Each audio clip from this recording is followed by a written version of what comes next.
Hello. What do you mean, Pandora? What are you disappointed about?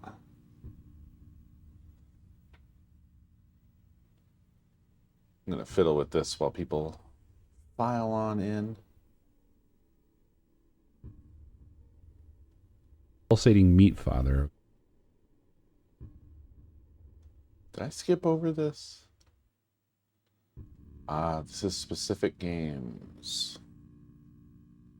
Seismic, thank you for 46 months.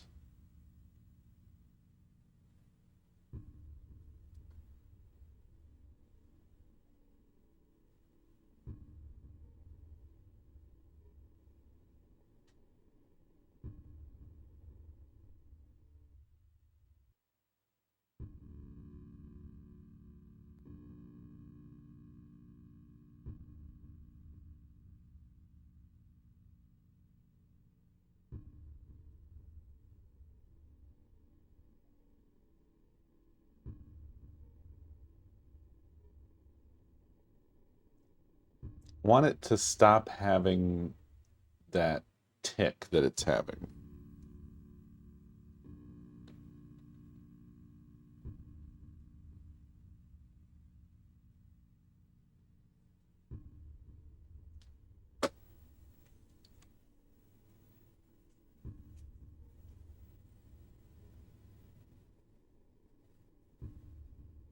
There was a third to half a second of game audio delay the entire stream, and no one even mentioned it. Really?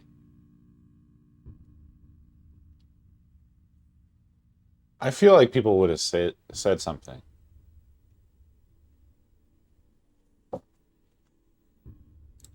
That's really weird. The whole dang old stream, huh?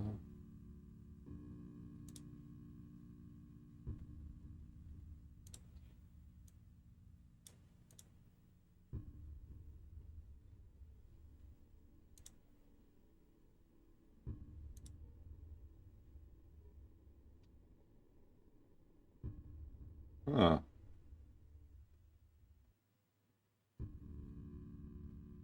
Jeez.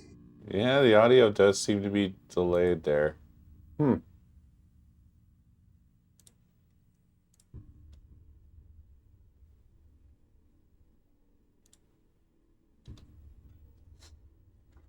Is the audio delayed right now?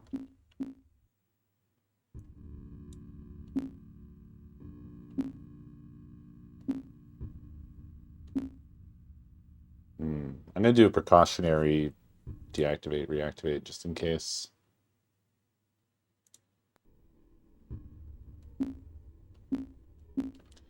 Just so that we're starting off as good as we can start off.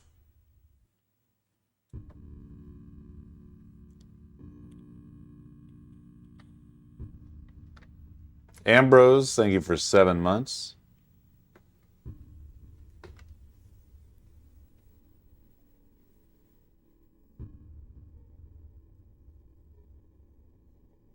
That's really weird if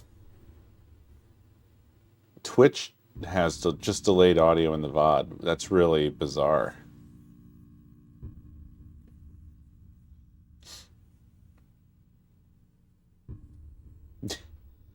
Yeah. Very, very strange experience. But one that I'm glad we had. I'm glad we went through it together.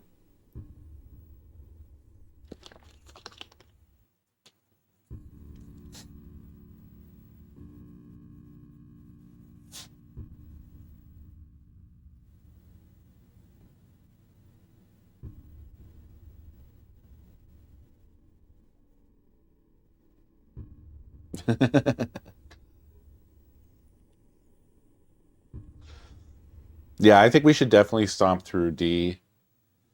Um, Especially since it doesn't sound like it's a terribly long game.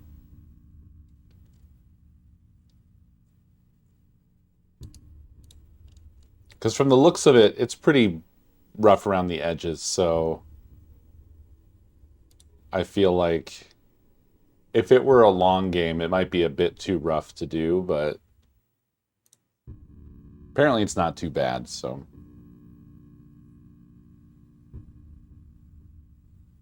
You gotta see it, right? That's kind of how I feel too. I mean, that was why I wanted to get my hands on Enemy Zero as well.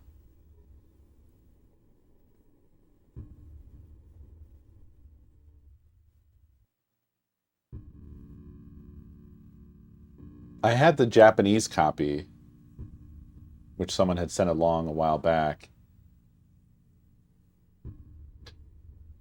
I think along with the Japanese Saturn. But, you know, it's Japanese. So all I could do was pop it in and watch the crazy intro. But I didn't know at that time that it had anything to do with D or D2. It's a really crazy series of games.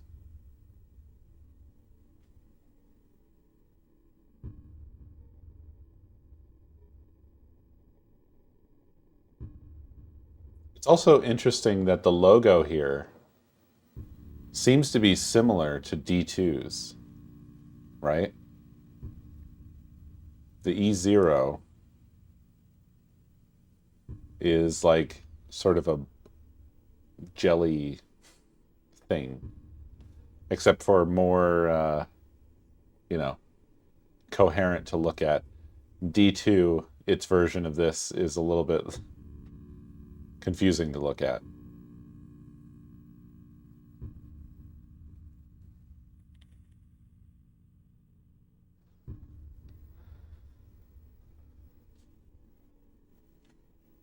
I don't think we ever learn what D stands for. Unfortunately, I think Eno took that to the grave. At least I haven't seen it explained anywhere. Maybe it's on Wikipedia.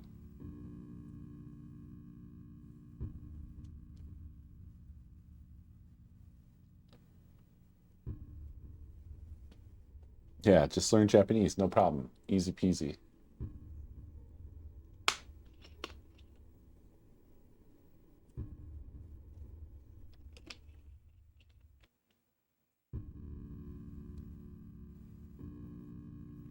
Drugs Part 2.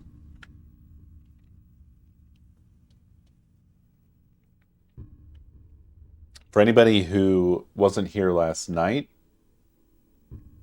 we watched the intro, the opening. I did a little bit of the training, and we also watched the employee music video that was included on Disc 0.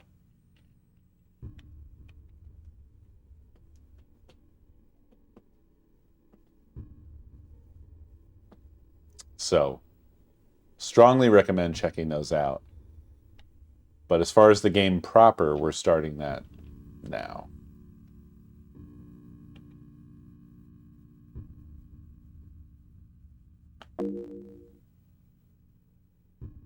Normal, easy, beginner.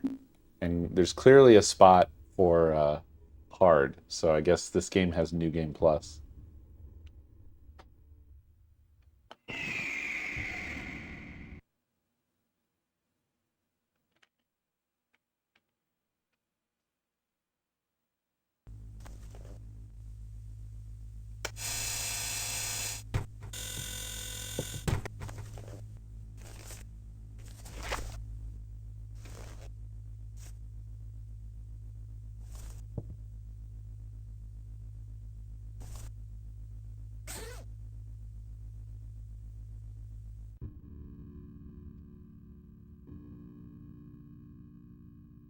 Oh, fuck. This is D.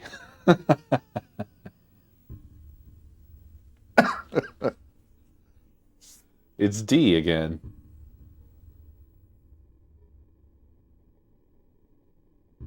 Holy shit. Okay, so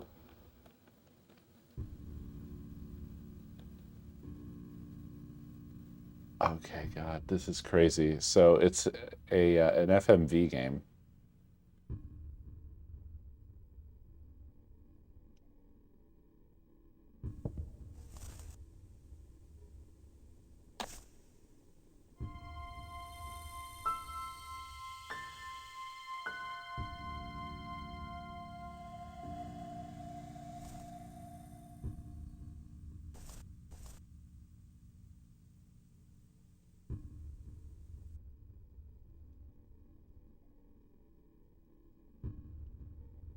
Nothing else there, apparently.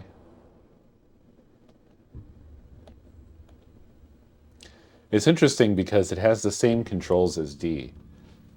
It's really wild that in D they chose to do or tried to do the same kind of thing, but in real time.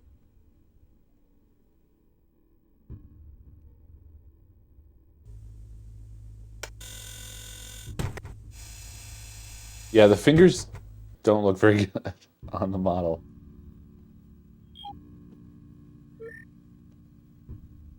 Oh, cool. Video phone, database, information. It looks like a Simon Says.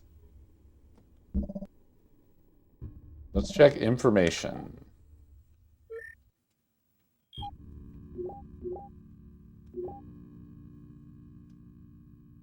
Vehicle, the Aki. Man, if this would have been like the Ark, might have lost my mind on that one. Because then it would have circled back to Carrier.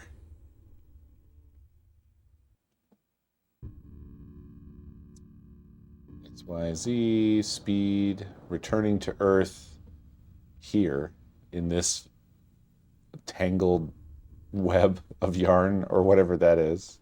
Condition emergency. Lock. Fall. Can't select. Wait, what? Fall, winter, summer, spring. Okay.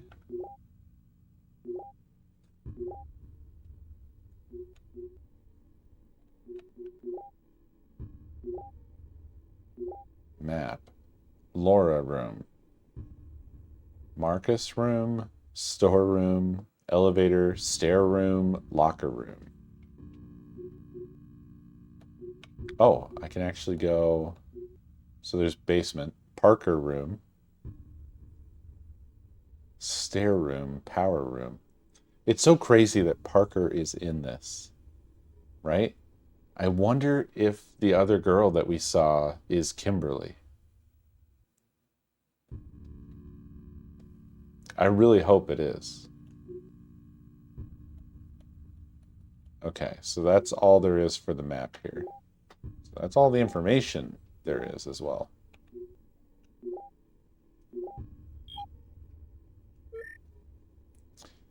Let's check the database.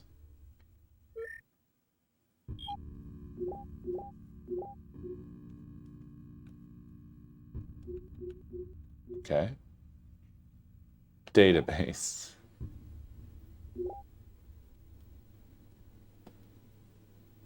README. The ACI DB database version 3.01 by Vextech Incorporated. Okay. Elevator. Allows crew members access to the floors within each tower. The power source for the elevator is located in the power room. A key used to access the connecting doors in the main ship. This key will not open every door.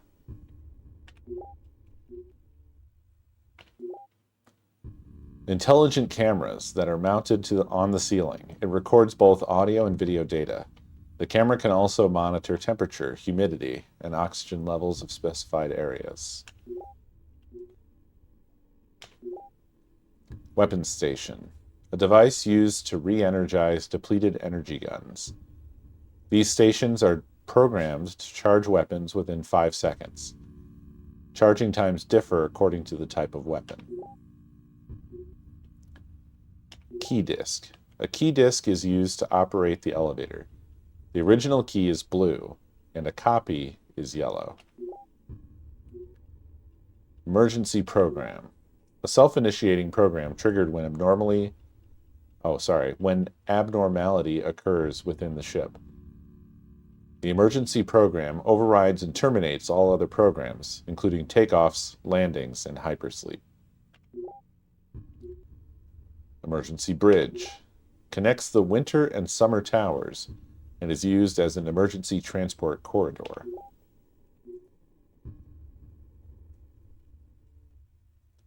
Hypersleep units, a cryogenic sleeping unit that allows crew members to be suspendees in deep sleep, making long space voyages possible.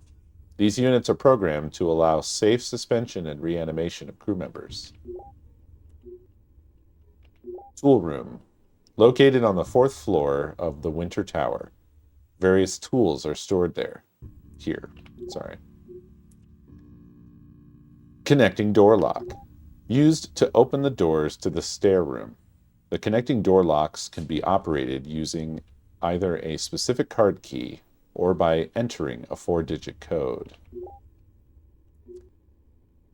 GE key, a card type used to open doors. Passwords are reprogrammable using a computer terminal. There are 2 types of keys, 190G and 230G.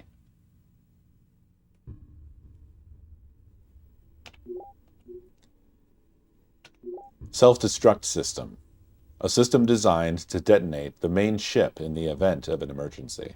It is programmed to detonate 3 minutes after the self-destruct sequence is initiated.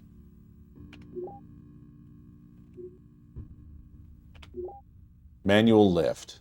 Located in the stair room, the lift can be used in case of emergency. Maximum weight capacity, 185 kilograms.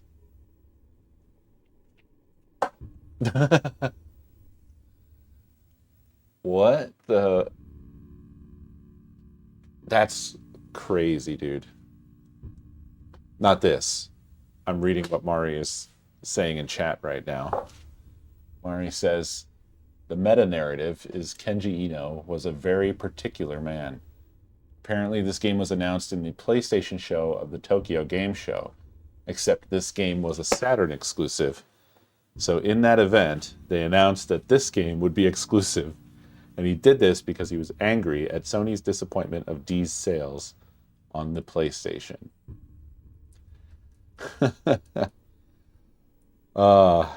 Dude, what a time that was.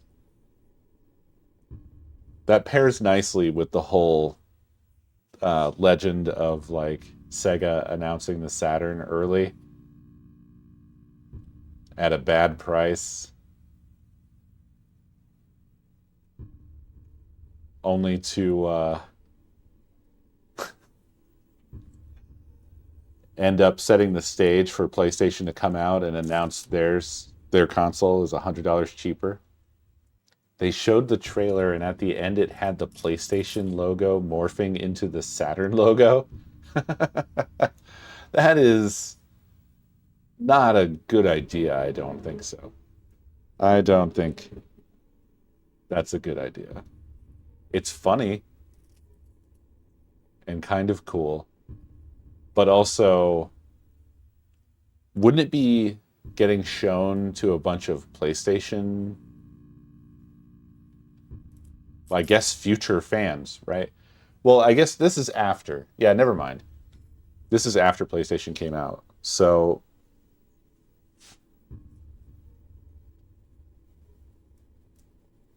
but this was shown though, right?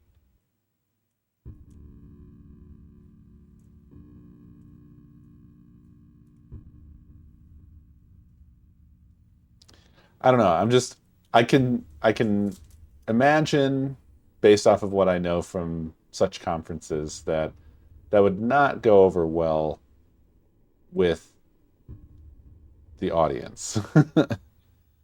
And it'd be kind of like sabotaging your own game. Seems like they really made a lot of poor choices.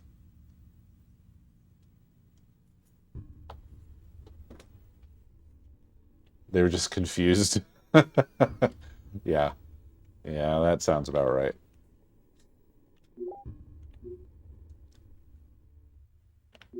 Reference room. Located on the 4th floor of the Winter Tower. Various reference materials and books are stored here. The reference data is maintained by George's computer. Stair room. contains the manual lift. The manual lift allows access to different floors within the Winter Tower. This lift is used as an emergency backup for the main elevator. I also read that he told to Miyamoto's face that he didn't like Mario 64, which made Nintendo fans mad at him. Ay, ay, ay. Ah. This dude is like... He's like the anti-Kojima, sort of. He has that auteur energy, but he apparently was just a dick about it. And also, just didn't really get the execution right to actually be that. They did a documentary about him? Kojima was in it? Ah! Where do I see that? Is it on YouTube? Oh my god. Oh my god. Alright. Let me just give this a click. Just gonna click that. Save that. I wonder if this is something we could watch on stream. This is really becoming a celebration of the life and works of Kenji Ino. Ah, man.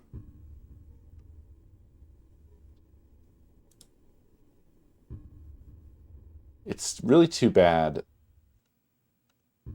that things went how they did. No, I mean, we're not going to do it right this second.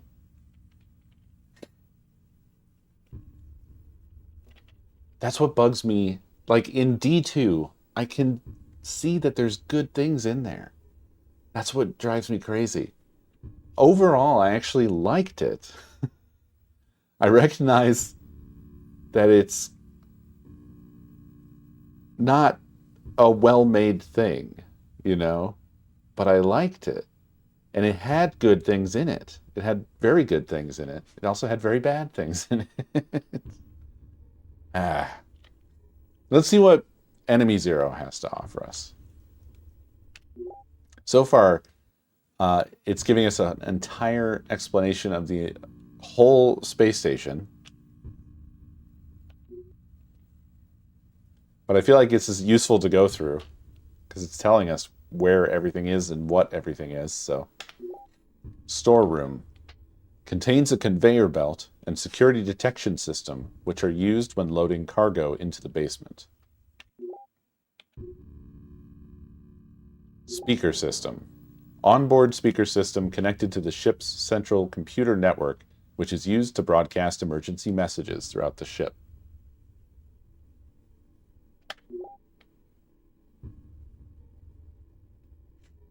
They really are explaining every damn thing. Duct space.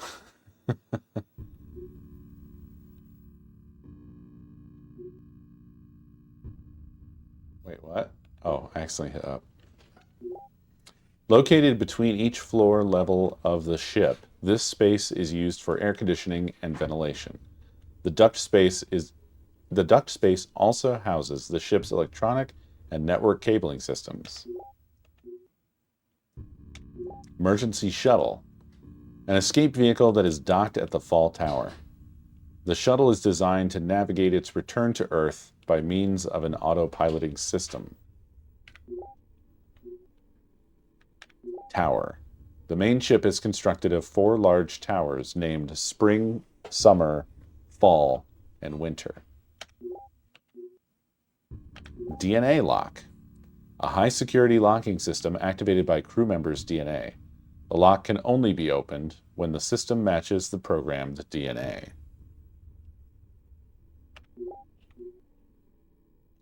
Cargo room. Located on the first floor basement of the Winter Tower. Food, reference materials, and scientific equipment are stored here. The ship's engineer, Parker, is in charge of this area. What a fuckface.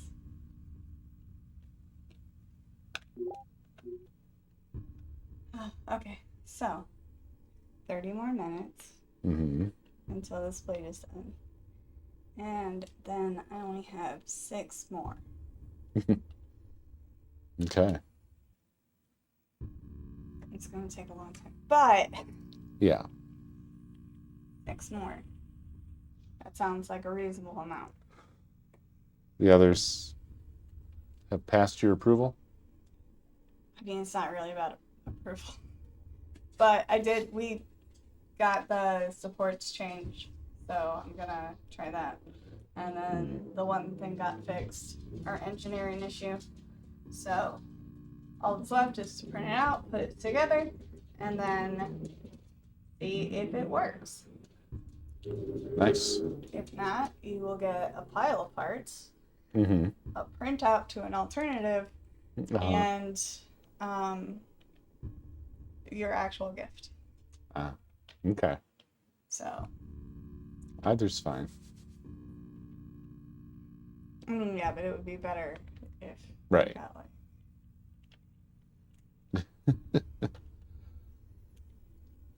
Oh, okay. Anyway, I'm gonna go have some coffee. Your coffee has made me also want a Try? chai. Yeah. I don't know why it sounded like that. Choi. Joy. Yeah.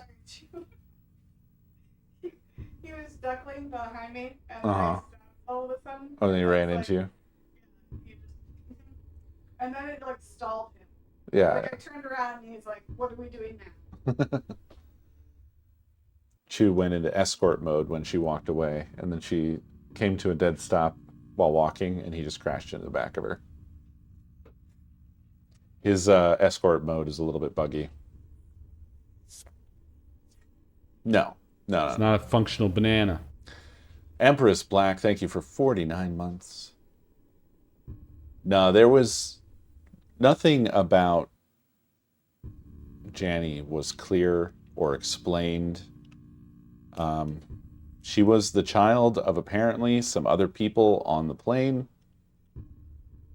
I was really sure that somehow she was going to be connected as well, like she was going to be another clone of Laura, but like, well, not of Laura, but of Lucy, but like younger. Something like that. But no, she was just a kid who somehow survived the plane crash. And then Laura, I guess, got attached to her and didn't really do a good job of keeping her alive.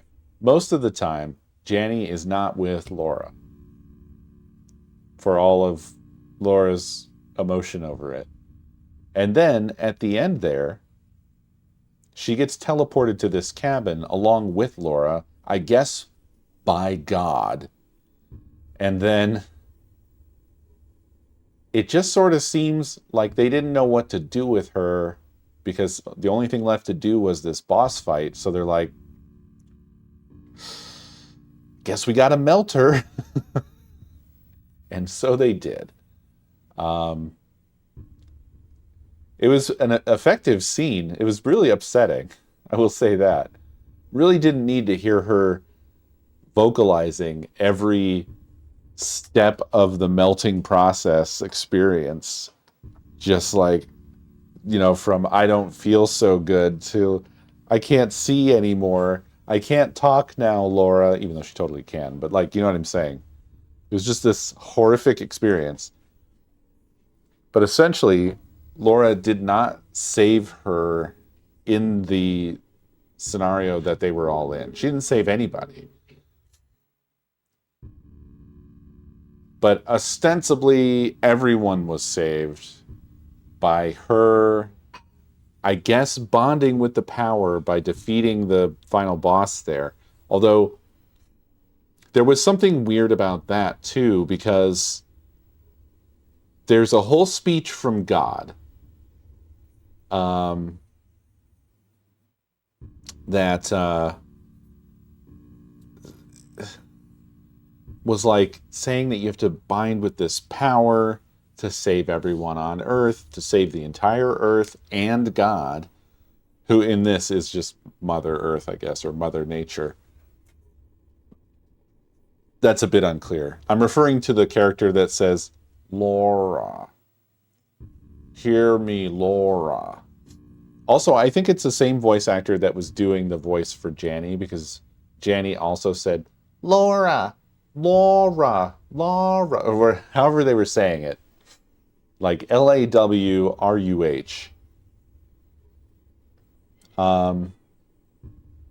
Yeah. So it gave a whole speech about bonding with the power. And then it sounds like it winds down, right? It sounded like it was a self-contained speech, and then something was supposed to happen.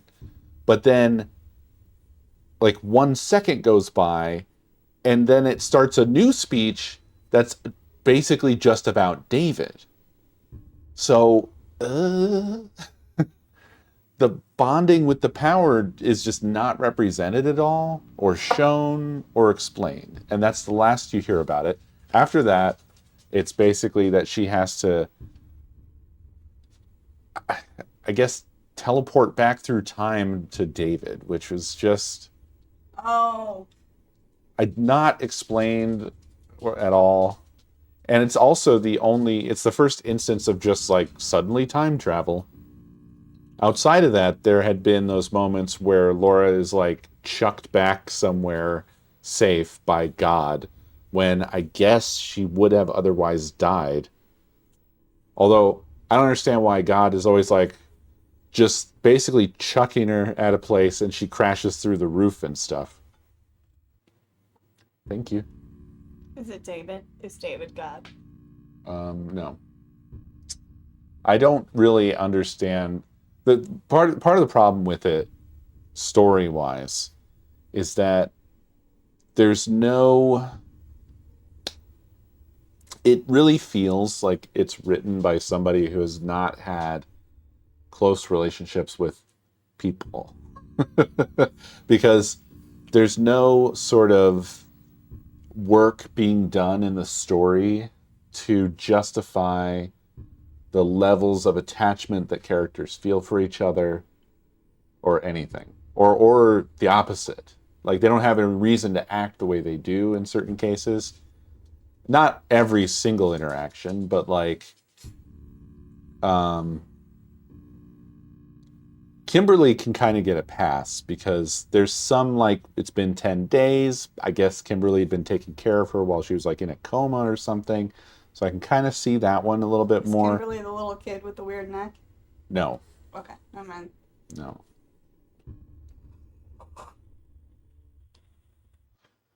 Well, some people just suck at writing stories. Yeah, I don't think that that Eno was a particularly great writer. But I do like the outcome anyway. But I won't say that it's it's not like in an appreciation of quality. I'll say that. I mean, you gotta work with what you got. Oh. Well, the boss wasn't exposition. There just was exposition after. Lots of it. Did you know? But not how many explanatory. people in 1996 had AIDS? Yeah, I showed Nakomi that part. And then just everything. Everything. It was like, these are very weird statistics for you to just throw into a game that has not touched upon any of this. Well, apparently the director told Miyamoto to his face that he thought Mario 64 was bad, and I guess the reason that he thought it was bad is because it was too happy. So I have a feeling... But... I have a feeling that he was a talented guy, but he was too in his feelings about shit, which I often am. I have trouble expressing myself in a way that is... Yeah, but you don't hate Mario 64. I don't hate things that are just because they're happy. No, I love Mario 64. But I think that comes through in how he expresses himself, and I think that explains also why the game ended with like this stats reel, because he was trying to weave this message. God. I mean, it was not dissimilar to like, it just, in the case of D2, it was shoehorned in and it didn't, yeah, it just didn't fit. None of the scaffolding necessary was there for it to be like this deep message. Yeah. And, I mean, like something that comes to mind is like the scene in The Fifth Element when she finally gets on the computer and then she like sucks up the internet. Yeah. But it's like the entire history of humanity and it sucks. And now she doesn't want to save humanity anymore because humanity sucks. It was basically that is the extent of what he was doing. Because when you play all the little clips back to back that we had been shown, it was like the entire history of everything on Earth. But it was really weighted at the end with like, you know, war, nuclear bombs, nuclear power, hunger, so on. I will say it's very of its time because towards the end of the 90s, there was a lot of that. Yeah. Like, that reminds me of Michael Jackson and his whole heal the world thing. It wasn't just Michael and Jackson. black and white. Like, no, I know, but it was fairly iconic of the sort of late, actually early 90s kind of. I think that was earlier 90s. Yeah, they did a couple ones in the 80s too. Yeah, he had black and white. He had heal the world. Those actually were quite popular. Yeah, they were I very. I don't really understand why because they're objectively terrible. Oh, they were. The thing is with stuff like that is that it is inherently like fluff. It's kind of fluff. You're not going to heal the world with a song. You know, you're not going to. You're not going to solve racism with a pop song. That's just not how it is. So it comes across very like. I'm reaching for a word. It's not coming to mind right now, but it's sort of facile. Yeah. I guess. Yeah, Desert Storm. I mean, there was. I don't think it's that he was just an unhappy guy. I think it was just that he was unhappy with the world. It seems like. I mean, he certainly did things. He got games out onto these consoles. He had a team of people that he developed them with. So he wasn't like a recluse, I guess, but maybe he should have been. well, I think he kind of became one because he dipped out of the video game industry after this, or not this, but D2 after D2. Is this also by him? Yeah, we're kind of walking backwards through the their library of stuff. Although I'm only sort of touching the Laura trilogy. Oh, there's a trilogy. Yeah, it's the same digital actress. And what's wild is at least one of the characters that's in D2 is also present here. Same name, so digital actor. These are all from the 90s, so they hadn't settled on just actor for everybody yet. But yeah. It's interesting. It's weird. It's all weird. It is weird. I'm gonna go get. I think you wrote fascicle. I'm gonna go get my Steam Deck and have more color party with the ducks. Okay, have fun. You were close. I think it's just FASCILE. I think you just have an extra C in there that you don't need. I don't think disingenuous is the right word. Because I think that, like, when Michael Jackson made those songs, I think he was earnest with it. I mean, a lot of this stuff is, nobody really knows the truth of it. But at that time, I don't know. I think Michael Jackson was really sad because he had become the target of like everyone.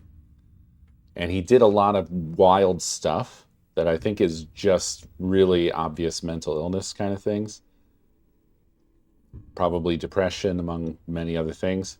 I'm not trying to exonerate him with any of this. Like, it's the shit that he did with like hanging the baby by its leg off of a balcony and whatever else. I think it came out of like an earnest place. But just because it's earnest doesn't mean that it's like not kind of silly or trite or whatever. Anyway, I think there's a similarity here in terms of the sort of topics that this guy that Eno focuses on, and why he did like that spiel of stuff at the end of D2. I'm very curious what this game will have in it as well, if it's going to try to have any sort of political messaging. Again, I think this is just something that like Kojima did really well. Kojima had a sort of critical commentary of a sort, but it still remained within the fictional world, and it wasn't trying to be like explicitly like, here's what's going to happen, or here is what is happening. But it ended up, it stayed in the realm of art, and it worked much better. Anyway, we have so many things to read. I'm going to keep reading. Oh, speaking of reading, what am I doing? I didn't read the damn manual. We've done that with all these other games, and then I didn't do it for Enemy Zero. So let's see what the manual says the story is, shall we? I'm sorry. I'm getting sidetracked like hell, and I'm doing everything out of order. All right. Enemy Zero, the story. The exploratory biocraft, Aki, makes its way homeward through lonely vastness, its crew sealed in the long night of cryogenic suspension. Like a great steel heart, and by the way, there's a picture of it, and it is literally, if you look at the entirety of the ship, it is shaped like a heart. The towers look like valves on a heart, and the bottom of it is sort of looks like the muscle part. Anyway, like a great steel heart, the spacecraft hangs floating in the black space. Shipboard systems register normal, and everything is quiet. Darkness, cold, silence, and time. These are the elements of the void. In space, it is all there is. The Aki's network system monitors low-level neural activity in the co-pilot's capsule. Dreams trouble Laura Lewis's sleep. So, Lewis this time, as opposed to Parton. Visions of war in the homeland strobe in scattered flashes across her frozen mind. The data is recorded. The sensors scan on. On a lower deck, a systems failure in the storage bay is followed by a sudden impact of explosive force. The main computer engages its emergency program sequence, rousing the crew from their deep hibernation. Laura awakens as the nitrogen solution dissolves into mist, but clouds of uncertainty remain in her mind. Her life functions are stable, but memories have been lost. Amnesic and dazed, she starts up the network console, searching for clues to her identity and past. The video phone directory connects her with Parker, the ship's engineer. But the shock that initiated the emergency program has damaged circuitry deep in the network core, cutting off the voice connection between rooms. At first, Parker merely gestures in futility.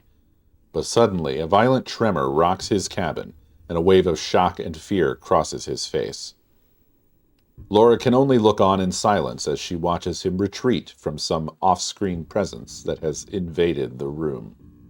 In terror, he draws his energy gun and fires, but without effect. The last image she sees before the connection breaks off is an arterial spray of blood across the cabin wall. There is something aboard the Aki other than its crew. An unseen predator. An enemy. Laura must now find a way to stop it and to survive. That was actually well written. Arterial spray, yeah. Does this game come with a booklet or something? Yes, I am reading. I was reading the story from the manual. It came with a manual.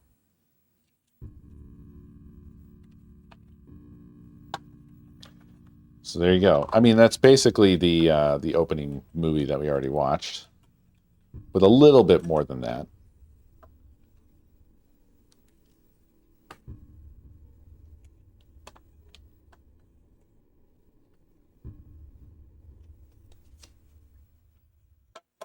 Oh, no, no. That would be pretty cool, but no, it doesn't have anything like that. I was just reading the little story synopsis because sometimes in the manuals they might have a little bit more going on in the story part than you might expect, so it's always worth checking to see what they got. Anyway, back to reading the entire database. Did I read network computer? I don't even know if I did. We don't need to read it. I'm just going to move on. Personal e-key. An electronic key that is assigned to each crew member. It opens crew members' lockers. Damn, they got a different key for everything. Why couldn't this key just be the key that opens doors and stuff? Why does it only open lockers?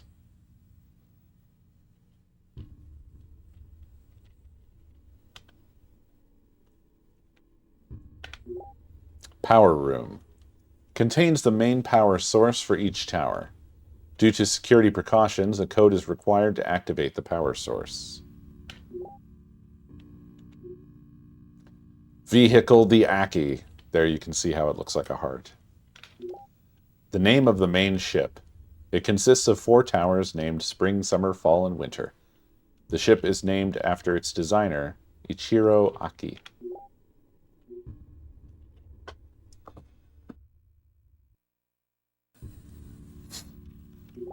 Oh, balls. I didn't mean to exit. I hit 2 buttons at once.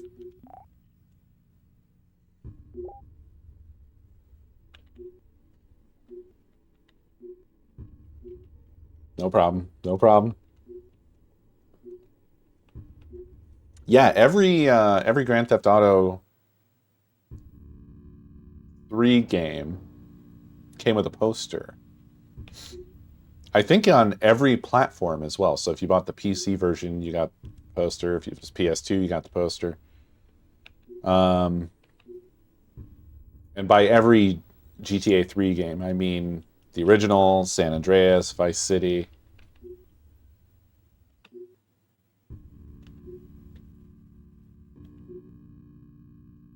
Damn, even the PSP ones. I never got those, so I did not know that.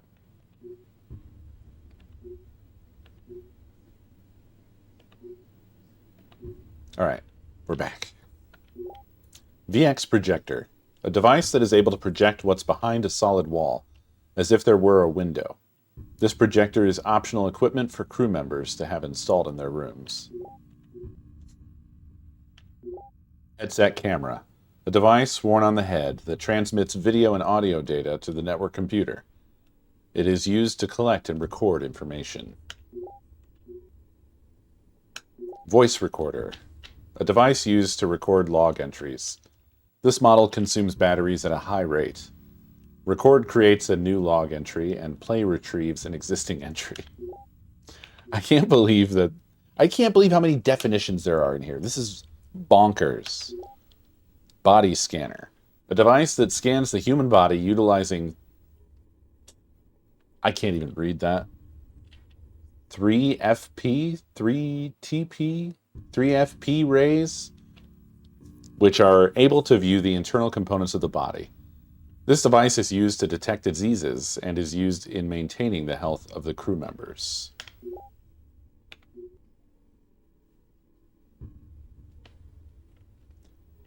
Oh, that's awesome, Doug. I assume also signed, right? You didn't just get it back with stickers without the signature.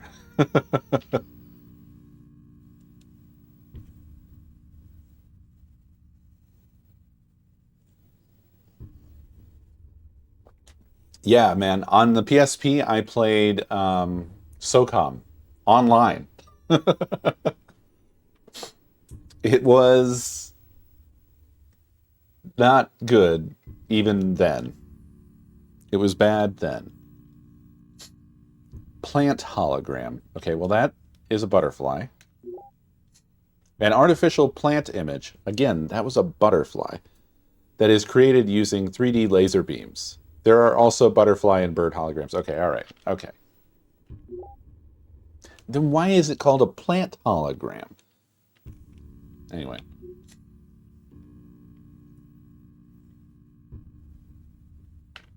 Locker room. Each tower contains a locker room, which is equipped with a weapon station. I am so sorry that we're doing this. This is how this game starts. But I feel like because we had to access this from this computer, I just want to go through all of it one time, and then it'll be over. Bear with me. I promise I will stop the reading soon. VPS. Vex Positioning System, a device worn in the ear that detects the presence of life forms. In response to approaching life forms, it emits 3 types of sounds. What the hell is this next one? Oh, corrupt. Okay. Okay, alright. Thank goodness. We have arrived at the end of the database.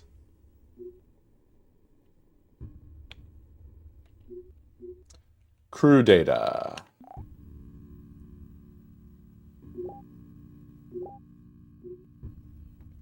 Dude, it is! It's Kimberly! What the fuck? And David! Dude, I am losing my mind. Losing my mind. Yeah, but we knew about Parker. Parker was already confirmed. That's why I'm not freaking out to see Parker. And then Marcus and Ronnie, they didn't get to show up in D2. What happened? And George. Who the fuck are they? All right, well, let's check out the crew data. Dude, that is just her. That's so weird. That is so strange. God, they were really set on that digital actor thing. It's so weird to do this. Name, Kimberly. Counselor, Winter Tower.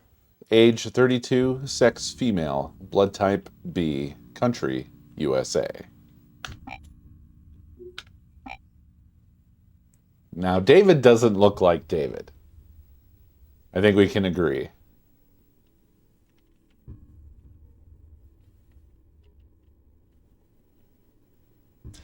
David, Sub-Captain, Summer Tower. Age 31, sex male, blood type A. Country, United Kingdom. Laura. Name, Laura, co-pilot, Winter Tower. 29, female, blood type B, USA. George. Computer engineer, Summer Tower. Age 48, sex male, blood type A, country Japan. Marcus. Doctor, Winter Tower. Age 39, sex male, blood type D, Germany. Ronnie. Captain, pilot, Summer Tower. Age 45, sex male, blood type. Is that D or 0? This game really needed just a little bit more resolution. USA. Is there a blood type D? Can you have blood type D? I don't think you can. Although, it would fit for this game. And finally, Parker.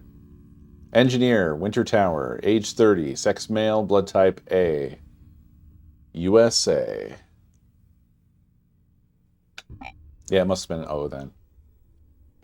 They were really straining what was going to possibly be readable. And I'm playing on a CRT and it's not helping me, by the way. Like normally you get that little bit of sort of anti-aliasing effect from the scan lines or whatever, and sometimes it'll make stuff a little bit more readable, but not really.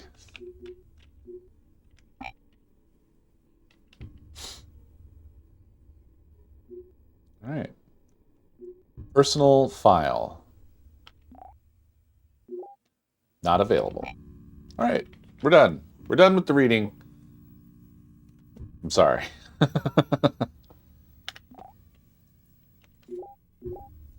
Okay, so now I think all that's left is to check the video phone. I'm very excited for this.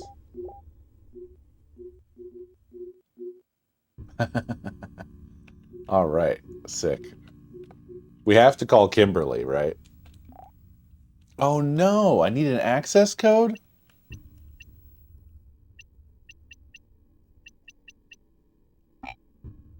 Access. Access code error. Wow, so I can't call anybody. Oh, I can't call Kimberly. Okay. Network error 27.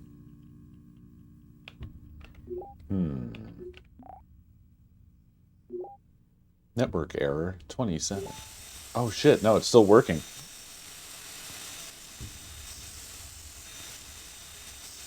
All right, Parker is extremely dead.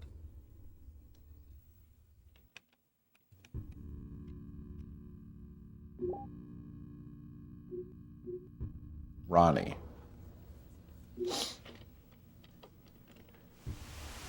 Laura, can you hear me?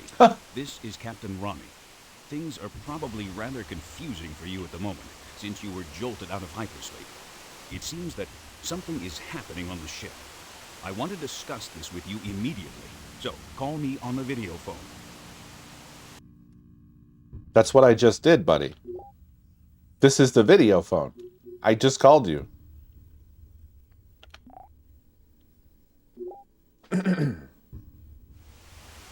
Laura, can you hear me? This is Captain Ronnie. Things are probably rather confusing for you at the moment, since you were jolted out of hypersleep. It seems I can't skip this, something by the is way. happening on the ship. I want to discuss If this with you happens, you have to write it out. Call me on the video phone. Okay, well, I don't know. I mean, is this my video phone answering machine or what? Because I felt like I was calling him, but whatever.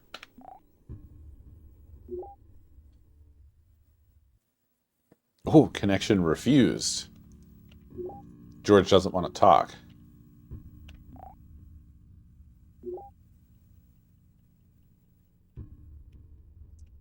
Same for David. Okay, so we got Ronnie's answering machine, I guess. And that's it.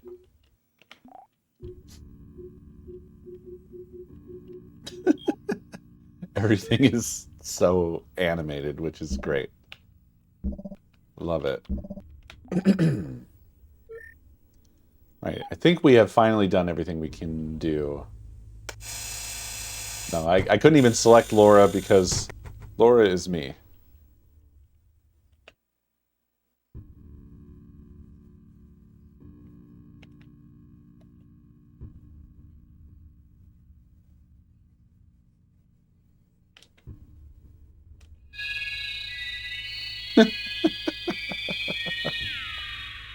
Oh no. Oh, it was fake the whole time.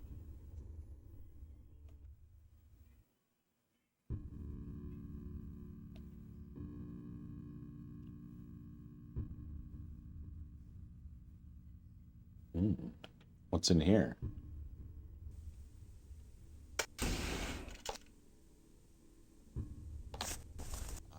My log recorder.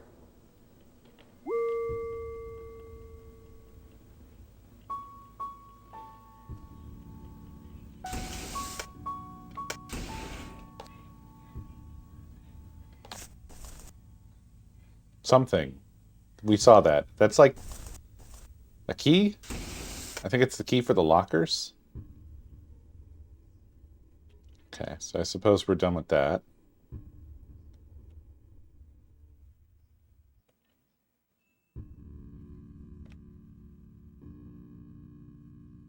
I want to look at this big screen next to us. I guess we can't.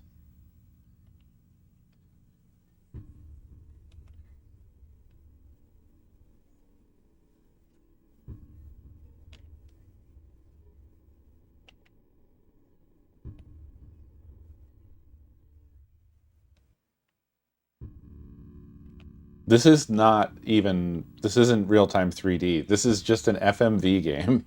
So this is essentially like a souped-up version of the same thing that D is.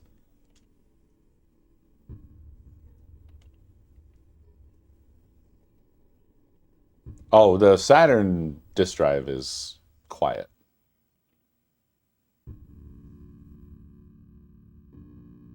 Right, I guess there's nothing for us to do in here now but go out the door. So that's what I'm going to do.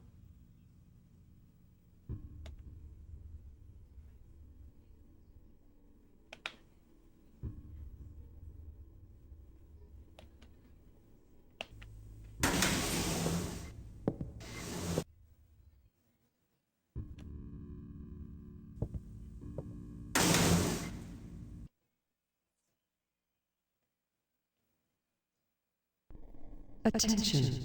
Attention. Oh shit. This ship's emergency mode has now been activated. Yo. This rocks. Now we have some real time.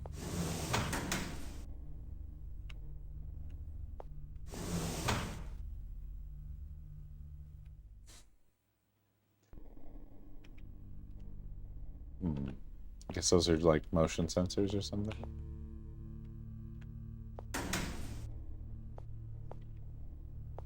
This actually looks quite good. I wish it was full screen though.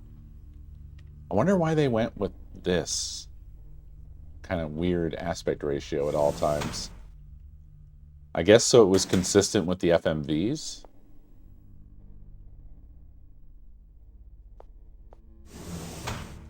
What other controls do I have? Oh.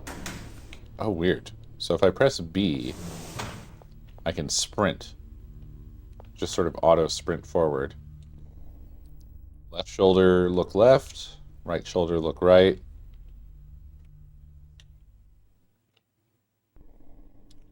If I hit down, I take single back steps. C doesn't seem to do anything. Whoa. What? Oh. Okay, so X and Y are side steps, left and right.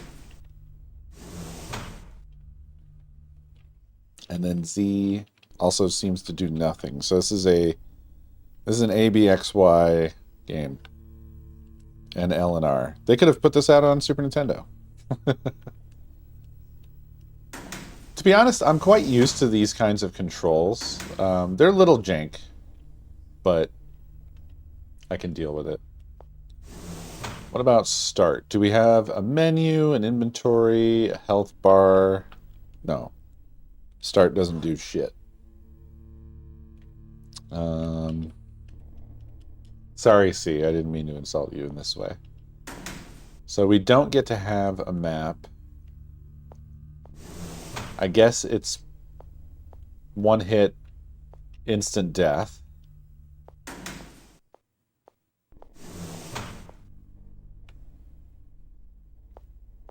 I guess we needed to memorize the map from the computer. I don't know. I guess I'm just going to try traveling around and we'll see what we see.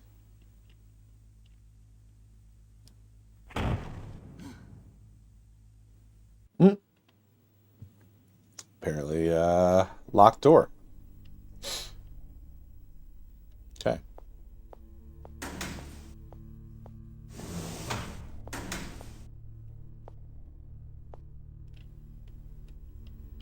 No map in the manual? That's a good question. I did not check. Could probably double check the controls here while I'm at it. All right. Oh, I forgot that they kind of... This game supports the 3D pad, which I do have, but I'm not currently using. Oh, okay, so I don't have an official 3D pad out, but I do have my Retro Fighters controller I could switch to. which has an analog stick, and I could see how different that is. I really don't expect it to be very different, to be honest. Give me just a second. The 3D pad is basically the Sega... To be honest, it's kind of the Dreamcast controller before the Dreamcast. It's like the Dreamcast controller without the VMU port and without the sort of wings on the left and right side. And it just is a Saturn controller that has an analog stick. So let me see. Okay, we're functional here. Analog stick.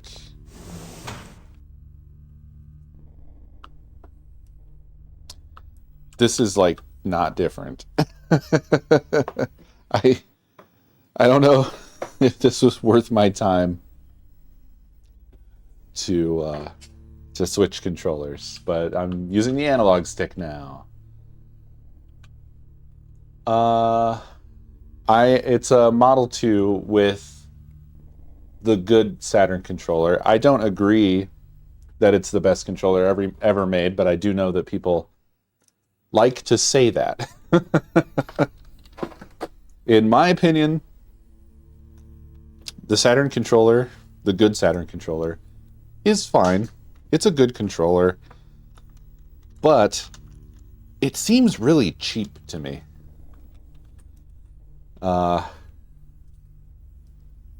Like,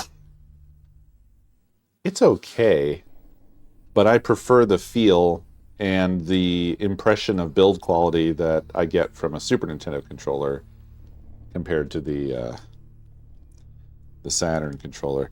The Saturn controller might have a better D-pad, yeah.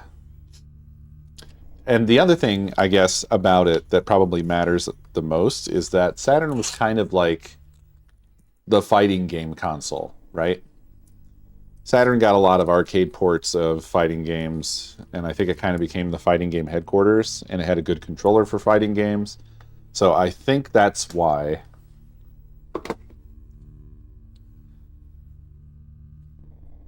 Because, like, on the Super Nintendo or whatever, you really don't have enough buttons. And the N64 had a crazy controller. And the PlayStation did not have as many buttons as the Saturn controller, so I don't know. Yeah, I don't really see the analog stick improving my experience very much here. It doesn't really change anything from just using the D-pad. And if anything, with the D-pad, I can at least be more explicit about, like, I want to move forward now. Thank you.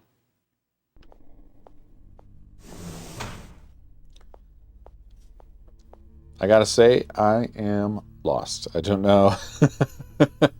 I don't know where I am.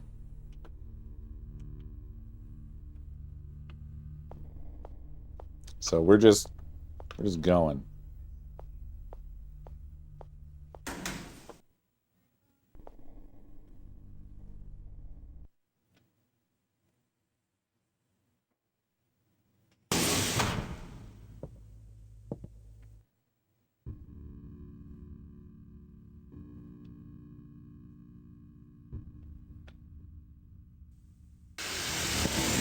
Ooh, nice, Doug. Yeah, I have a wireless controller for the Saturn. I don't think it's very good.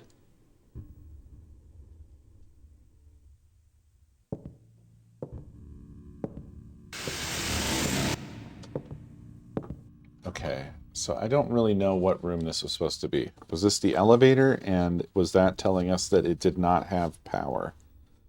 I forgot that I had got out the manual to look at this stuff and see if it had anything to help us.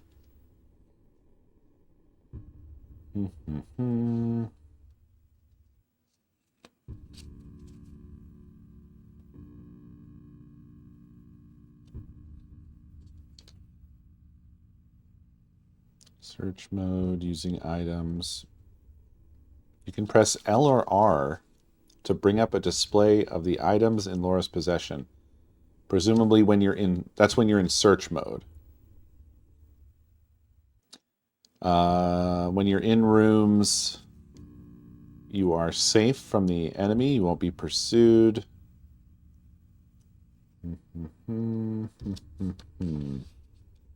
Saving game data. Okay, so we got the voice recorder. We can only use that in rooms. What we're in now is called active mode.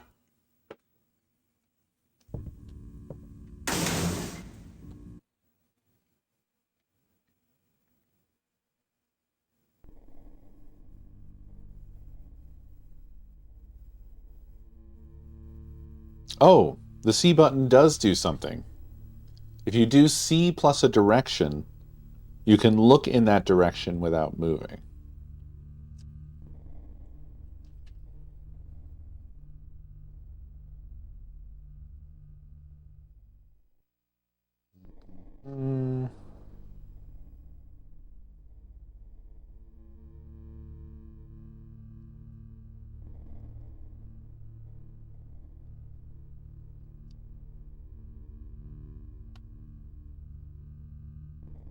And then we have explanations of the characters, and then we have credits. So, no map, and nothing else of particular use or interest to us, unfortunately. So if I hold C... Oh, I can look up and down. It's a free look. Look at the warping... What is that called? Affline textures? Texture mapping? Very nice. So basically, this is free rotation of Laura's head. I cannot turn it all the way around like The Exorcist or something. So I'm limited to just looking around in front. But that's still pretty cool. Is it... There's no L. Is it affine?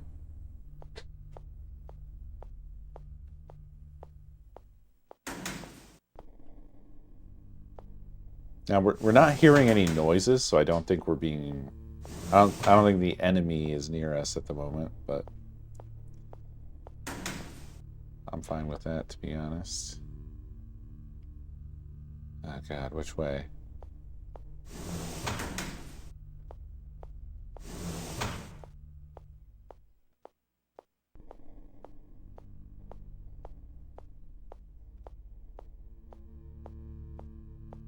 Is this where we started, or is this that locked door we found before?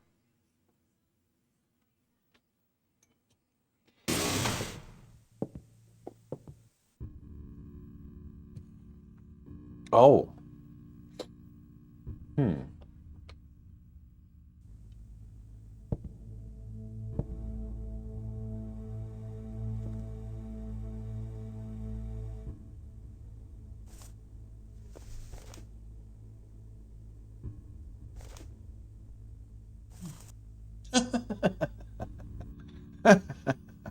Okay.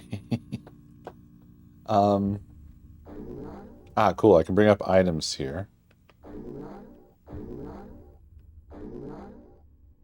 So this is the thing that makes noise.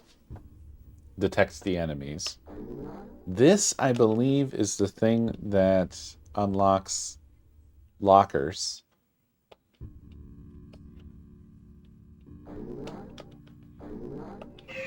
This is our save device.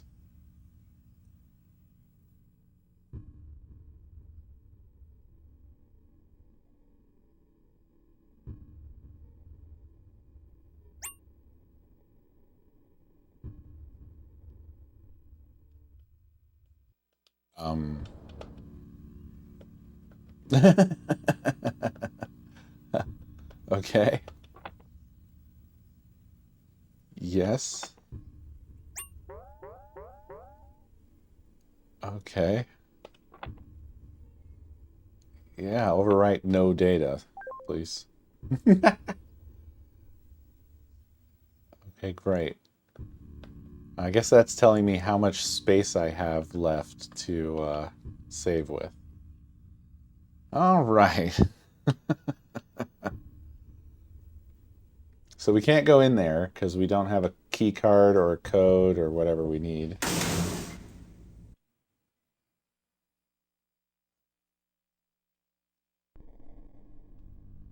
We're just going to have one heck of a time here, I think.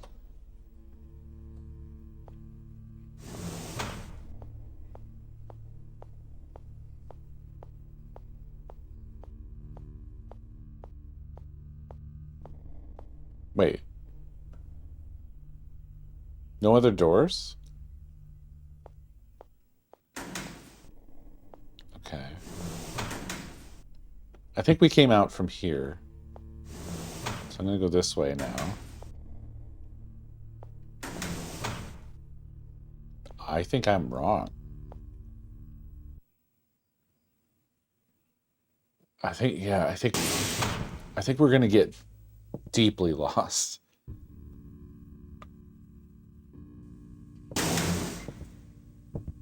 Wow, there was a room we could actually go in.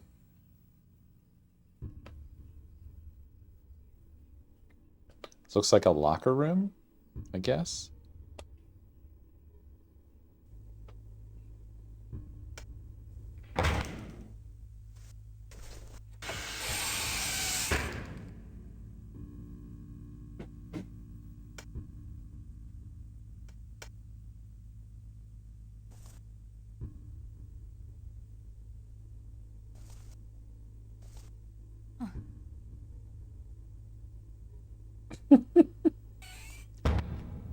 Okie dokie. I guess there's no power.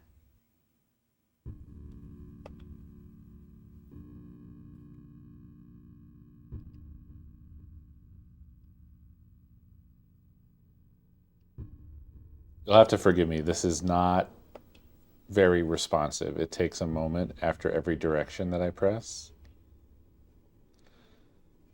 Ah, Laura's locker.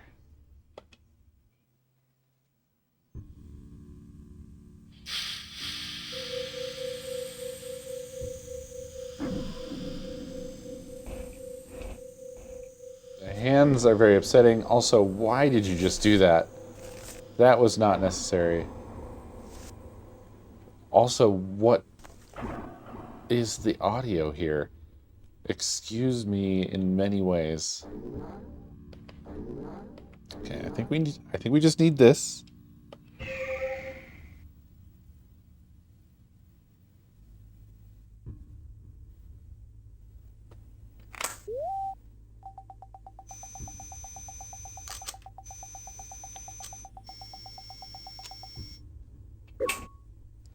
How does that make any sense?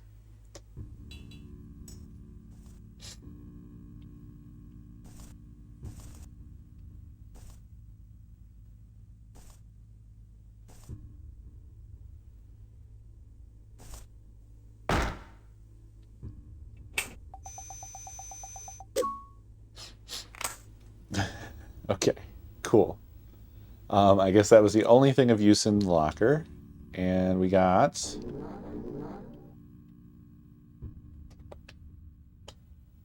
Ah, damn. We can't, like, get information about anything that we have in here. We have a key card. So I guess I'll just go try that other door that wanted a key card. It's not far away. Worth a shot, I guess.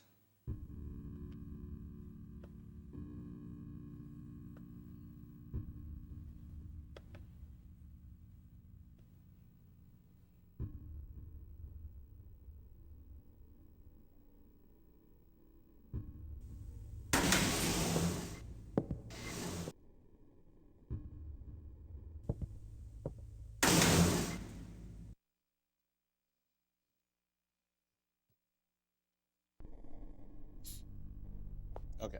So it should be just a straight shot this way.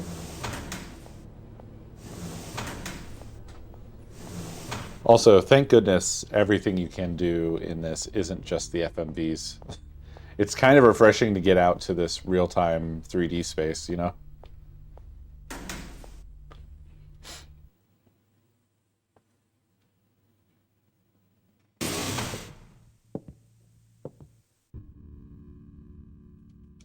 Okay.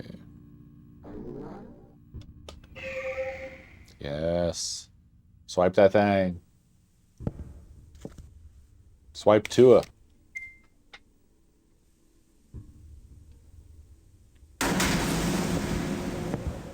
Excuse me, mind your head. I can't see. Oh, sick. What is this?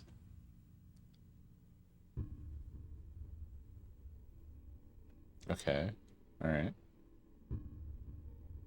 I guess press the button. It might be an elevator. Oh, it's... I think this is maybe... I'm not sure. They had something else called the manual lift. I think maybe this is that. Why would this be this way? I don't think this would be the elevator with the electric cable thing you have to duck under every time. That doesn't seem right.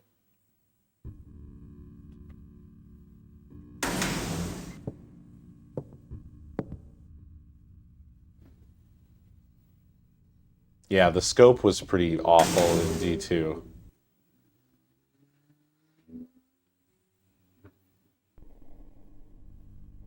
Whoa. This is cool, man. I love these weird little environments.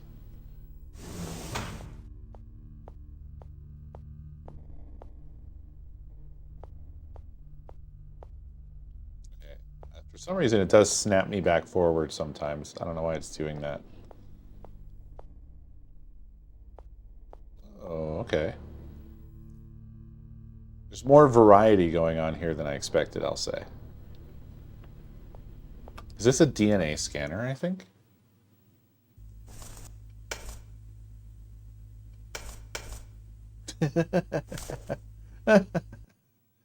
Oh, man. They really hadn't quite got their animation and modeling together yet. They definitely had it figured out a lot better for D2. Okay, I think what's happening is that she does try to avoid obstacles. She like turns away from obstacles.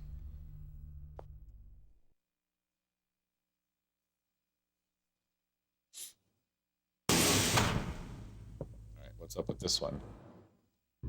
Oh, okay. No security.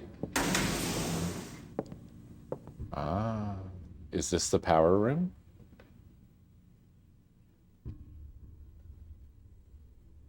Sure seems that way.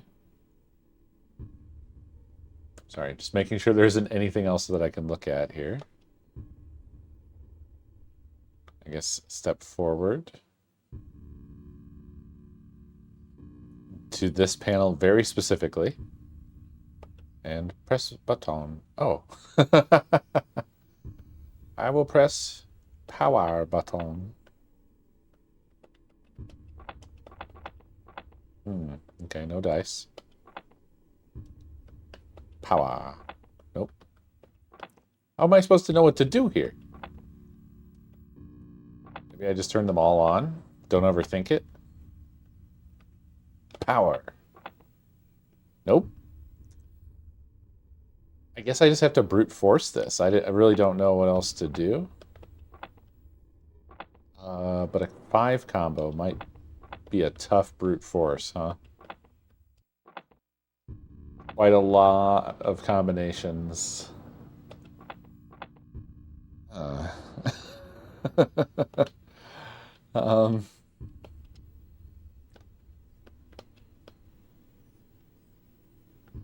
Okay, I had to walk my hand out of there to leave that screen.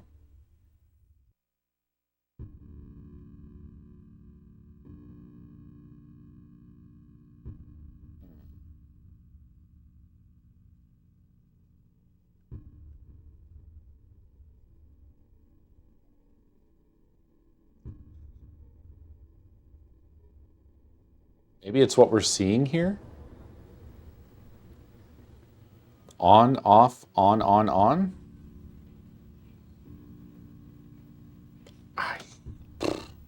I don't know.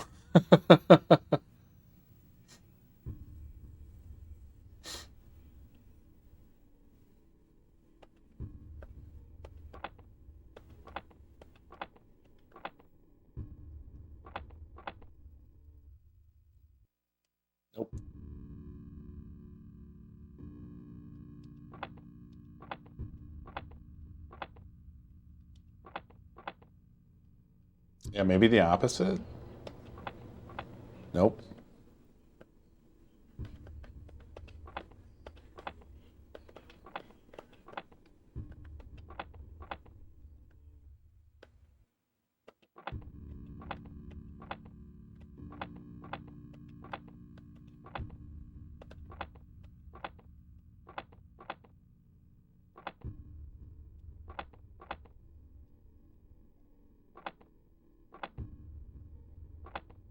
This is weird, man.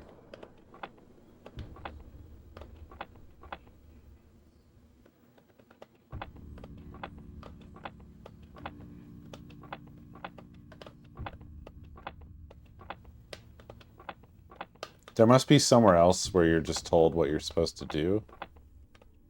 Although this game doesn't seem to have a lot of that, right? I don't know. I don't know what else to do. There was also an additional one here. There's 6 of these machines, not 5, so I guess that was always going to be wrong. We can't see them all in this view because one of them gets cut off completely, but it's on, off, on, off. Doesn't seem to correspond to the buttons in any way. Ah.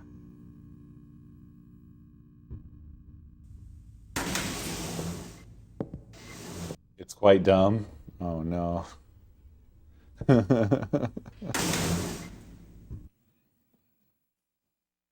Well, I'll see if I can figure it out.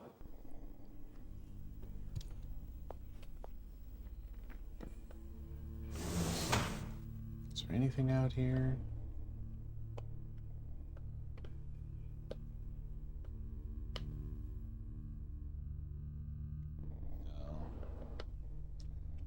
No, no, no. And I don't think there was anything else to this, right? There's this DNA scanner over here that doesn't work because there's no power. And then there's the power room and then this hallway. I don't think there was anywhere else to go, right?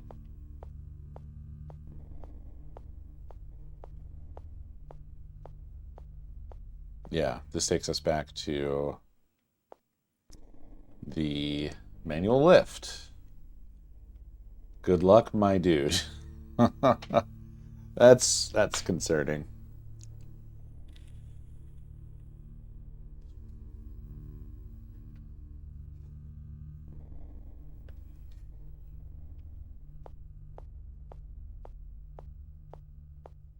All right.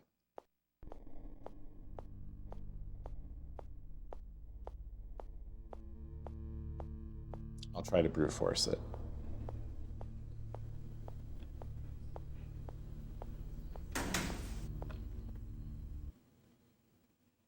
Screw it. I tried quite a number already.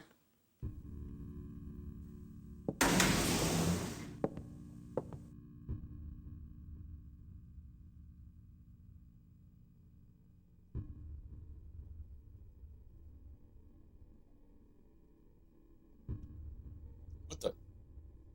No. Give me my hand.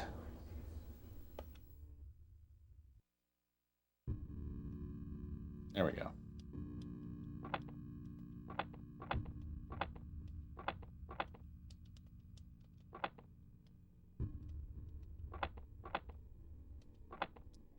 They never beat the game?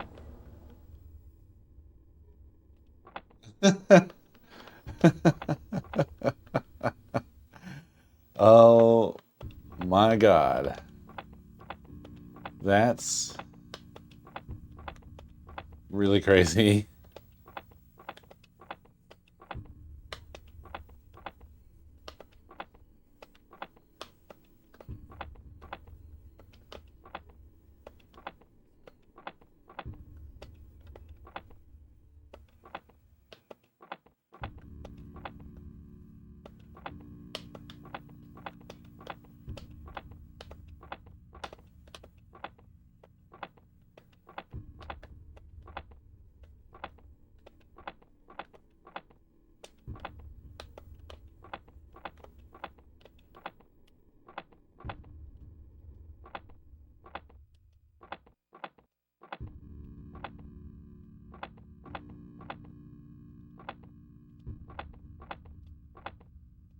apologize for what I'm doing. And I'm definitely going to hit repeats because I just don't have that good of a memory.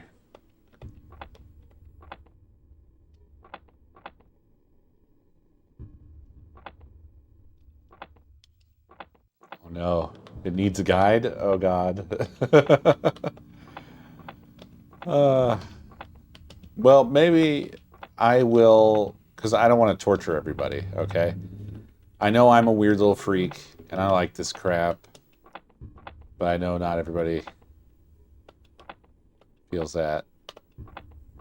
So maybe I'll have a sort of like, I'll just have to call in the back seating at some point.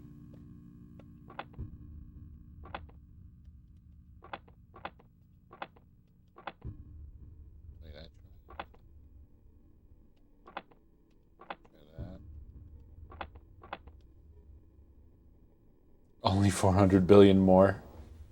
Did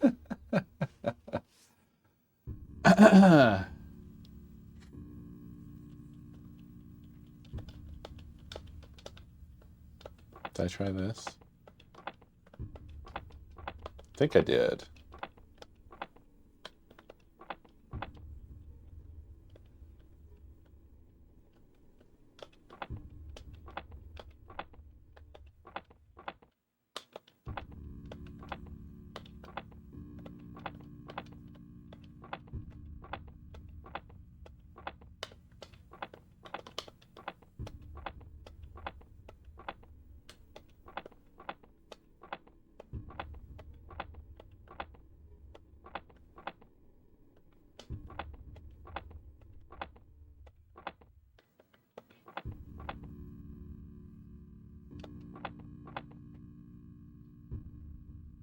I wonder if there's something beyond just which ones are on and then clicking power. I've done so many different things.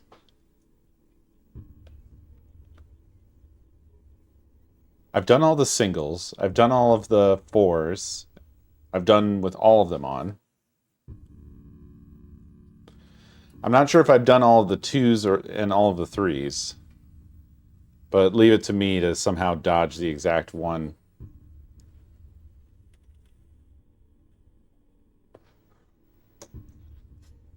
Any hints?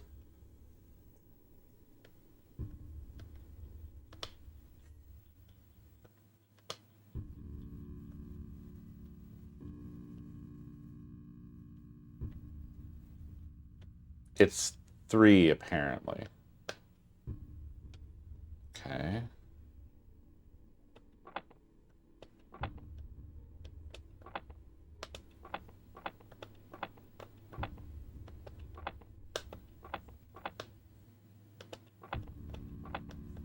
I really feel like I tried all the 3s.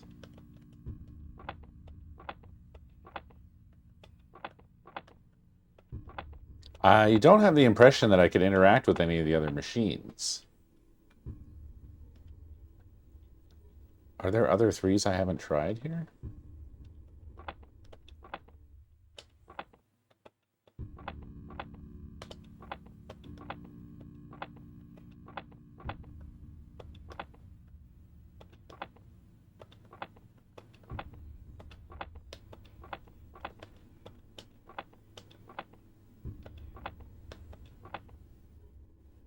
Is that the one?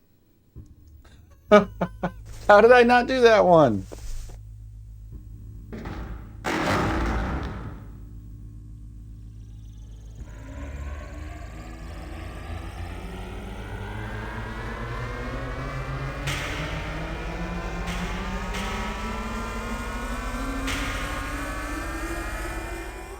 That's all the guide said?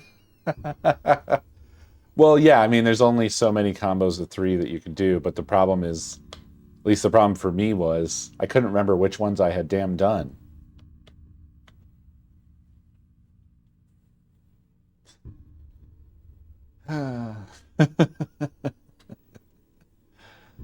I seem to recall I had seen somewhere like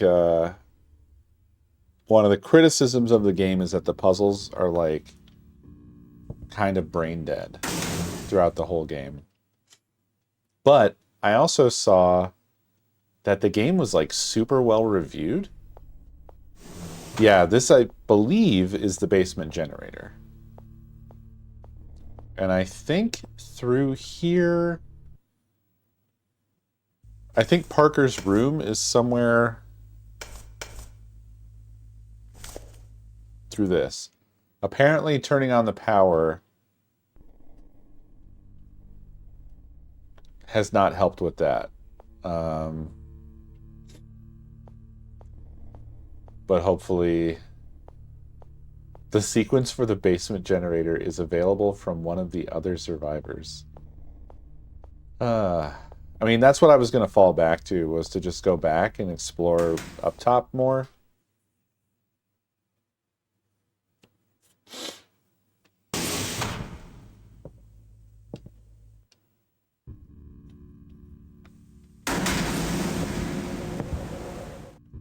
I love how she walks her eyeballs right up to that thing.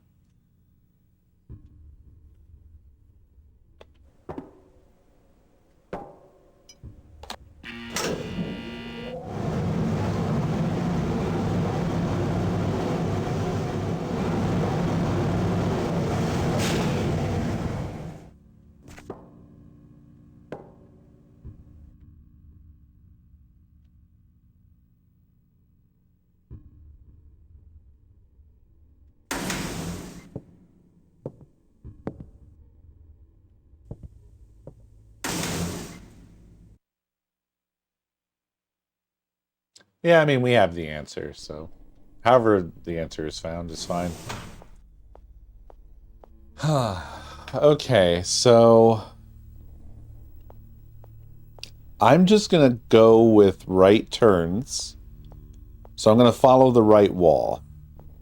And that should end up taking us everywhere that we can be. This is the locker room. We already know that, so I'm gonna turn around. And we'll turn here, which is our only other exit from this spot anyway.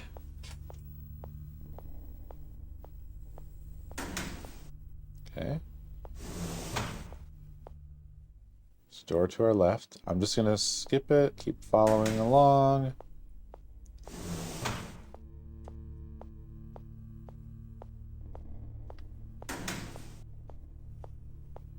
Okay, turning right, going in here. Oh, is this the locked door that she just punches? Arg. We're mad.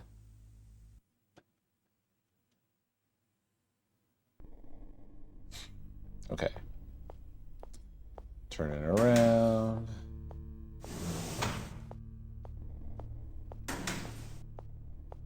Stuck.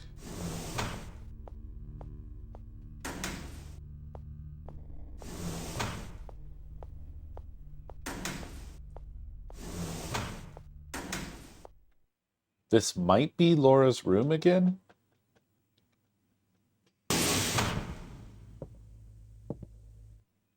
Good chance of that.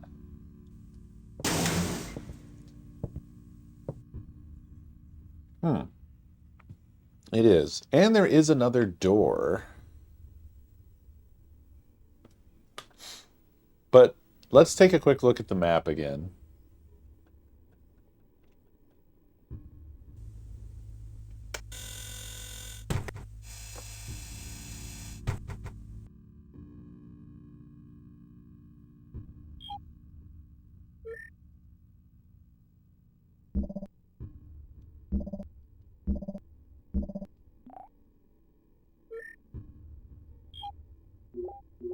They're all the wrong wall. Going into the map. Okay, so we're in Laura room.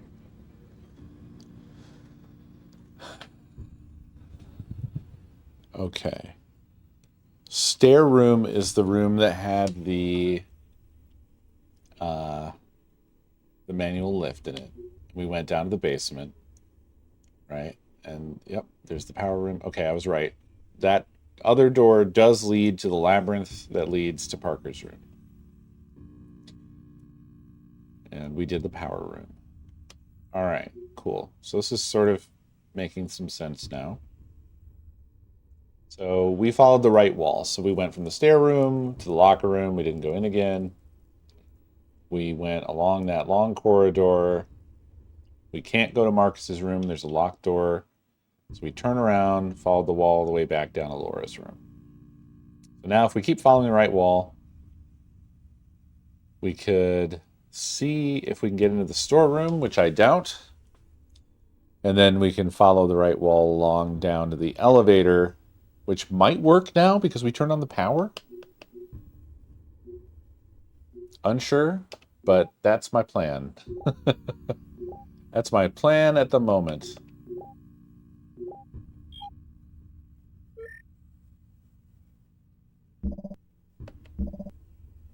I'm going to check the video phone real quick to see if anything has changed there, but I deeply doubt it.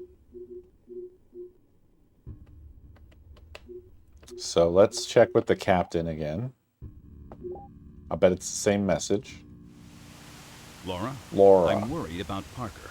Proceed directly to Parker's quarters in the basement. Oh. Okay. All right. What? No!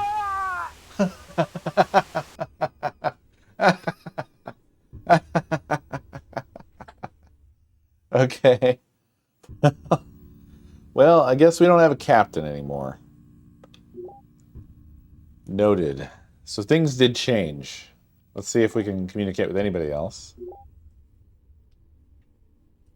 Nope. Connection refused here. At George. What about David?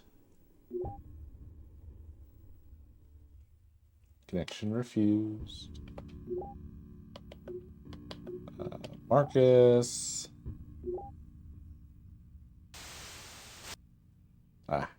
Network error.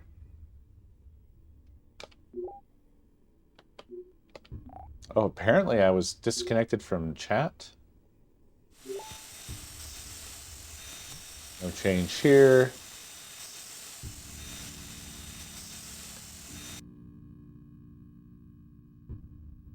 Hopefully I'm still live. And then finally, Kimberly still needs the access code. Okay.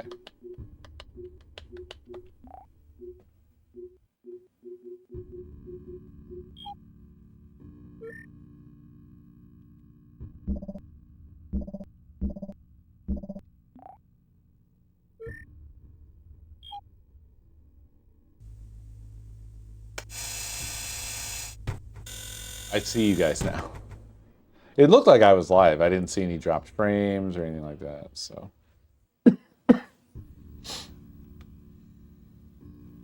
Yeah, I guess we can't interact with that door over there, or I guess anything else around here.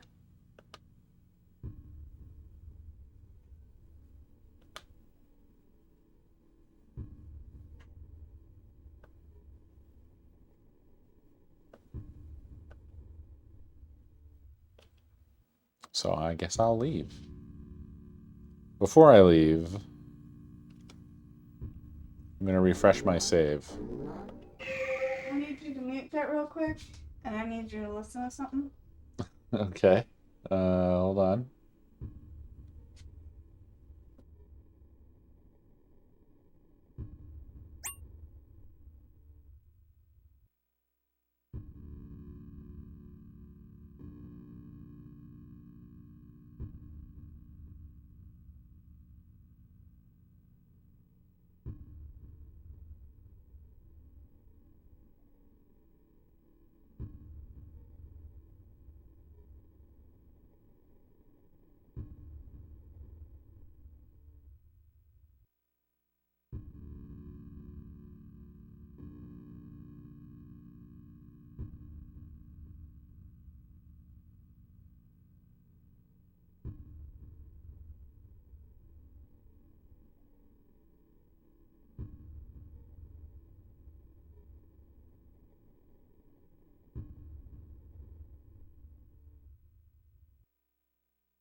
Okay, sorry. Nakomi needed me to hear somebody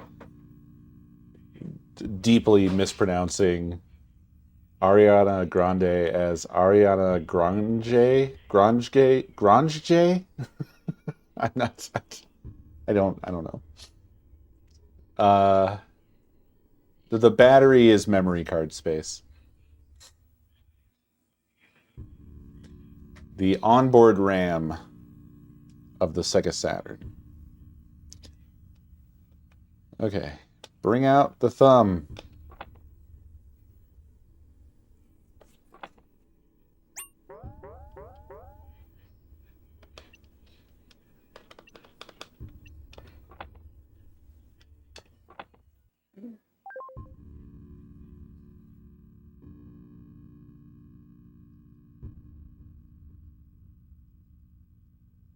Was it Robert Evans?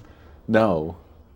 Apparently, so she's listening to 16th Minute of Fame. So it's Robert Evans adjacent. But this episode is with, I guess, the person behind the Wicked Witch bro meme, which I'm not familiar with. I don't know that meme, but apparently it's doing the rounds because of Wicked.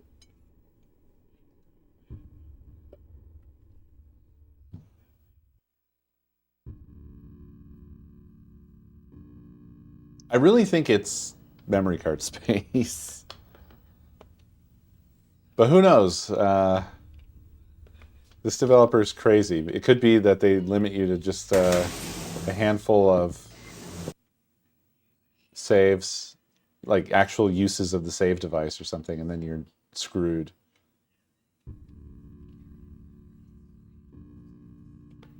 Yeah, I wouldn't put it past them either. I also noticed that it didn't seem like the battery icon was changing in fullness, even though the number's going down, you know? All right, we're following the right wall, and this should be taking us to the storeroom here.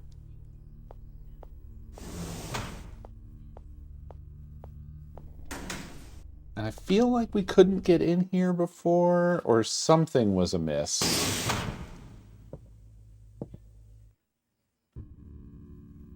We tried to go in. No, maybe we never did. No, we never came in here.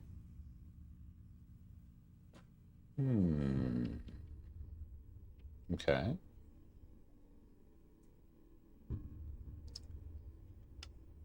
All right. Anything? Nothing. This doesn't do anything. Okay, that's the wall. Love it. We love wall. What if I go just forward here? Some sort of controls. Can we interact? Nope.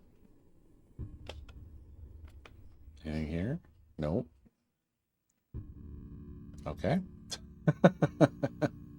All right, we've got more of these power stations.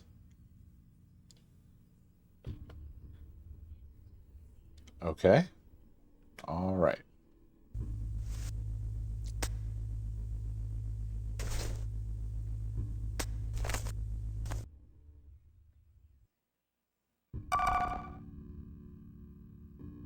Nice. Love this. Very cool.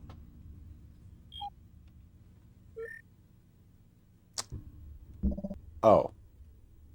It's just the same computer, right? Looks that way.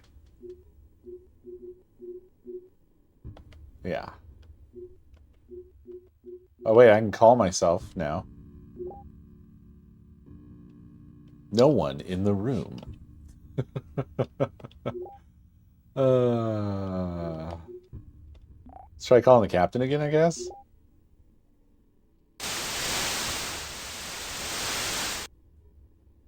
Okay. Captain's super dead. I think we knew this.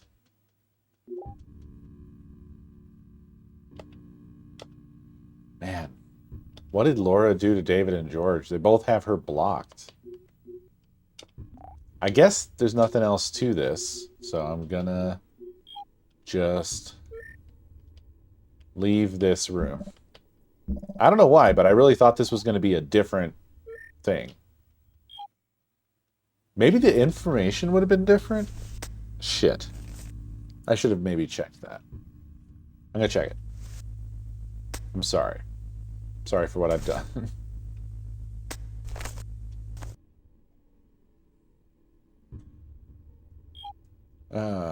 This game really has a plotting pace. Far more than I expected, so I apologize for that.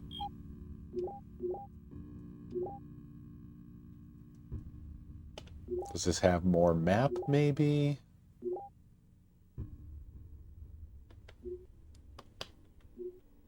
Nope, sure doesn't.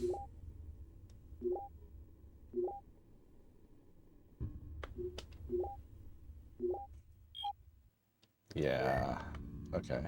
This is not different.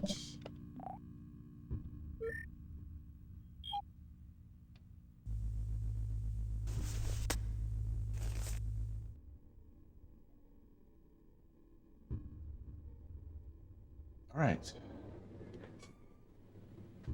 We're leaving, I guess.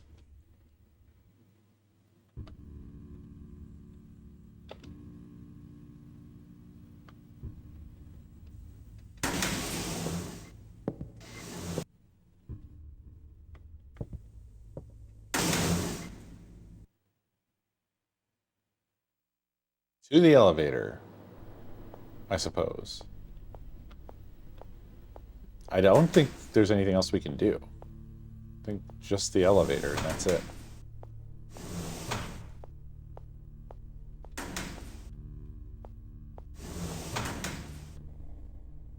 Okay. And then... You know, what makes it all extra confusing is that they have these interstitial doors in the hallways. Oh, fuck.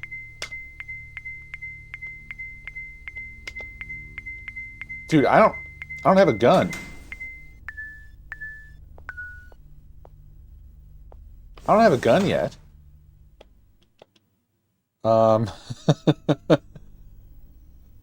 What am I supposed to do?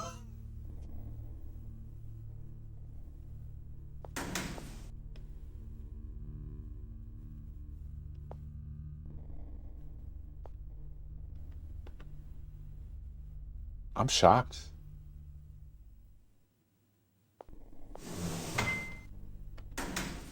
Try to get through, you think?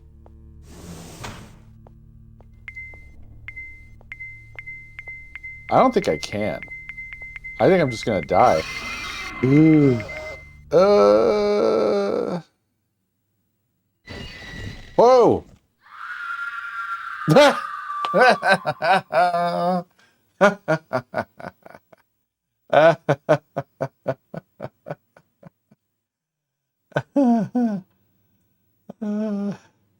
Apparently it becomes visible for the last thing that you see.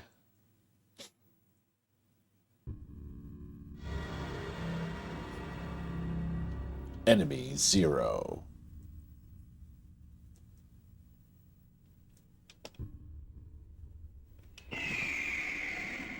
Caw. Yep, now we know.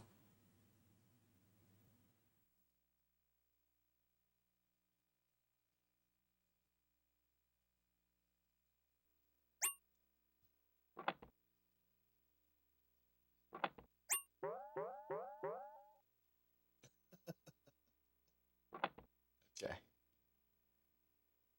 Now loading. Voice record number 011. Laura Lewis.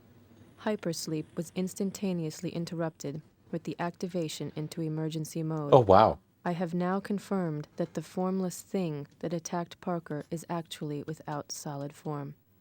I believe it to be an organism that our eyes cannot perceive. Whoa. You are hearing the voice of, by the way, because this is There's like a wavy banner on the front of the manual that advertises the following. Starring Jill Cuniff of the band Luscious Jackson as the voice of Laura Lewis. I don't know who that is. I've never heard of that band.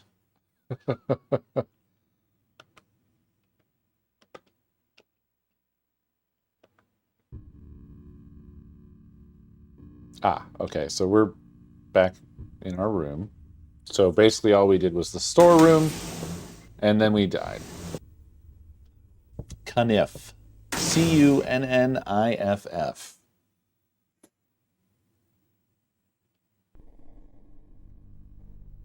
I'll be real though, I don't have any idea what to do. Oh, well, no, maybe I have an idea.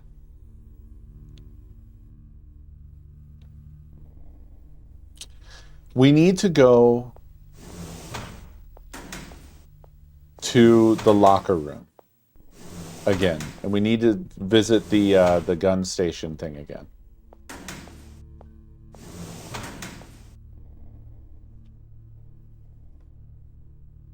I'll bet you we get our gun there. So this is the corridor that connects to the elevator, which is going to be on our right. Oh my god, this is going to be a lot. Okay, and we just keep marching straight ahead until we hit a wall, and we turn left. That'll take us to the lockers. Right here. Down here.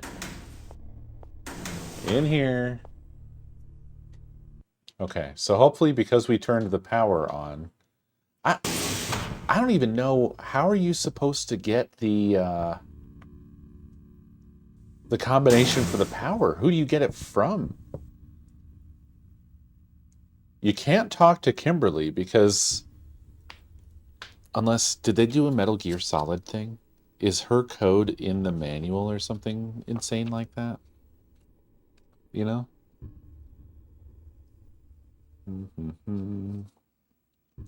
We have some character bios here, beyond what we've seen in the game. Laura Lewis. Due to a malfunction in her resuscitation from cryogenic sleep, Laura has lost a large part of her memory. Although she wakes in her own cabin, her surroundings seem unfamiliar, like a stranger's room. Parker.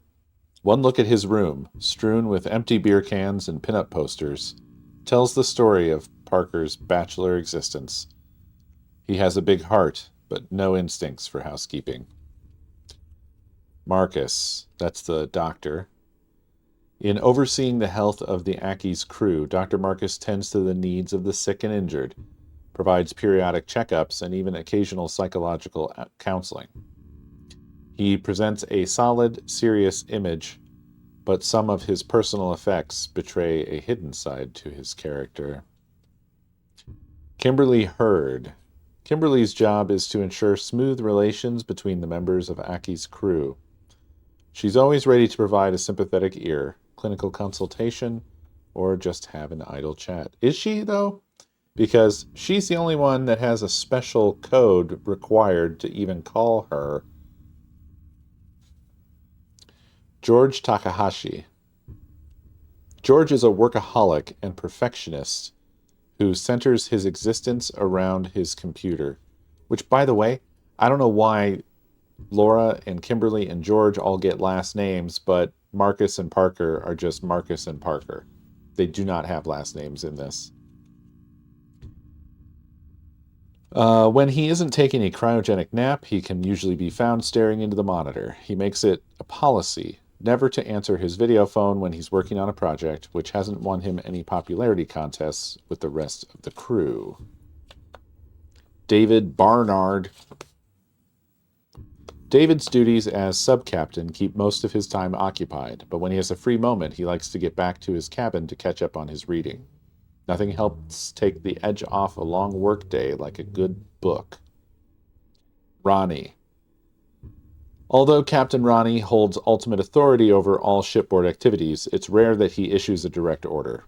He tries not to be away from his cabin during emergency situations, as it is his command center.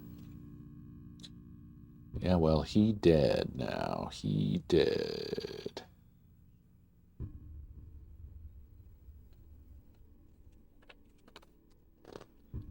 Yeah, that didn't help us. It did not provide us an access code. But just to be sure, let me check the back of the box. Let me check those screenshots. You never know. And it turns out I do know, and no. No secret codes here. I'm very confused then. But anyway, let's see if we can get a gun. Sorry.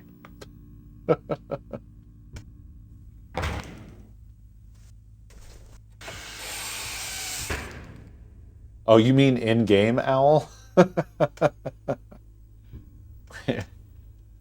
But don't they say... Oh, I see. I guess if you misinterpret it. Okay, well, I was wrong.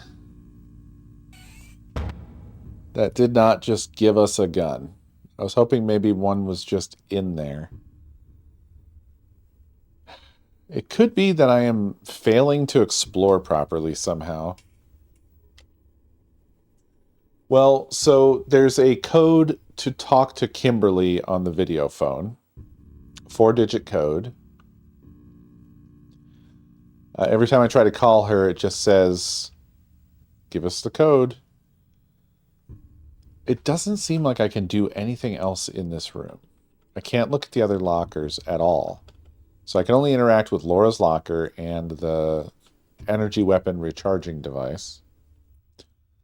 So sadly, this was not the answer.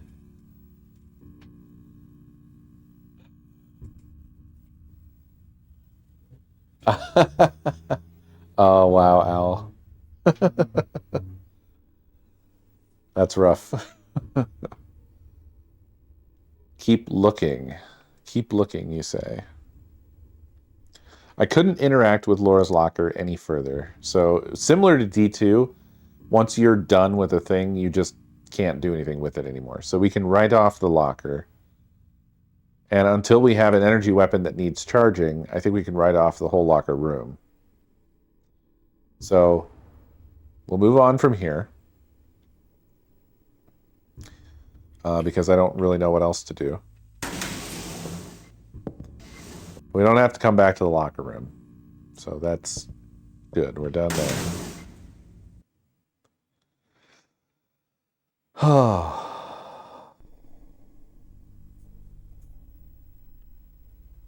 I think we can write off the stair room and the whole basement as well. For now. Because I don't have the impression there was anything else to do in the power room, and we couldn't access the DNA pass-through thing, so the door on the other side could not be accessed either.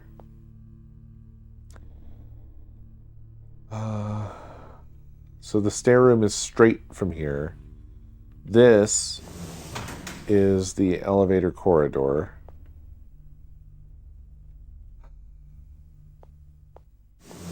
We can't go to the elevator because monster. The only other thing I can think... So this is the elevator here. The only other thing I can think is that I either haven't explored Laura's room well enough, I haven't called somebody at the right time, I guess, maybe, or I haven't explored the storeroom well enough. Although I really don't know what else I could have done in the storeroom here.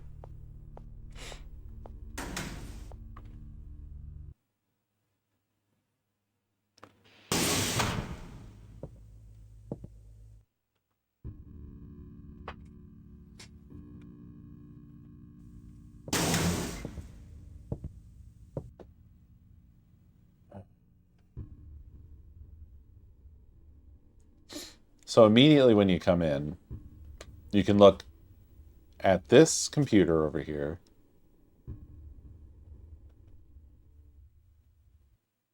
You can go, like, right over here, but to what end, I don't know. There's nothing to do here. You can also face here, and there's nothing to do here.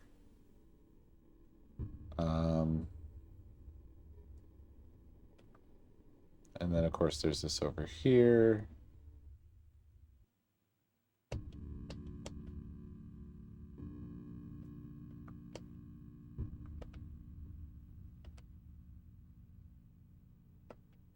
It really seems like you'd be able to do something here, but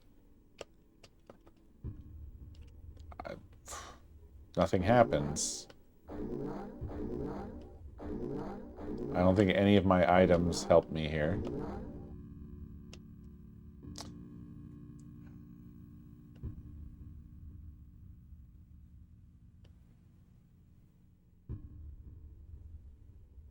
Right. So, I don't know. Let me try the computer again and see if anything's different there. But I am stumped.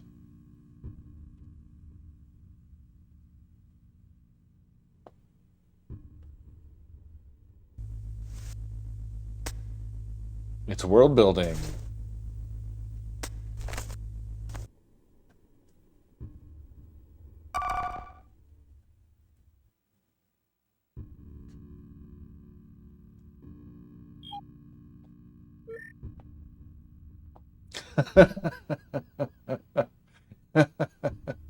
In the point-and-click game Simon the Sorcerer, there was a puzzle that involved turning a dog into slippers so you could sneak. And I did not get that at all. I don't think you can be blamed.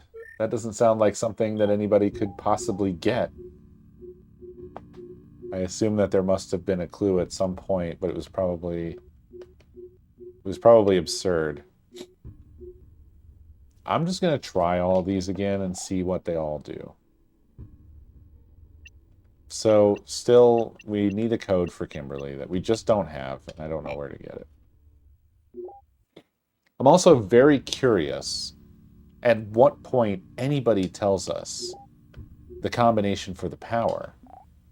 Like, according to that guide, supposedly that's how you find out, is one of the other crew members tells you, but if you look at what we have access to here, there's the power room. Can't talk to anybody there. Nothing else in the basement we can do right now. We can't get to Parker, which is ostensibly our goal. The locker room doesn't help us with that. The only places we can call anybody from is here or Laura's room. And none of this is changing. We can't talk to Kim. We can't talk to David. We can't talk to George.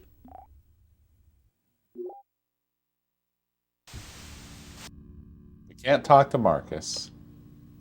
We can't even access Marcus's room because there's a locked door between us and that.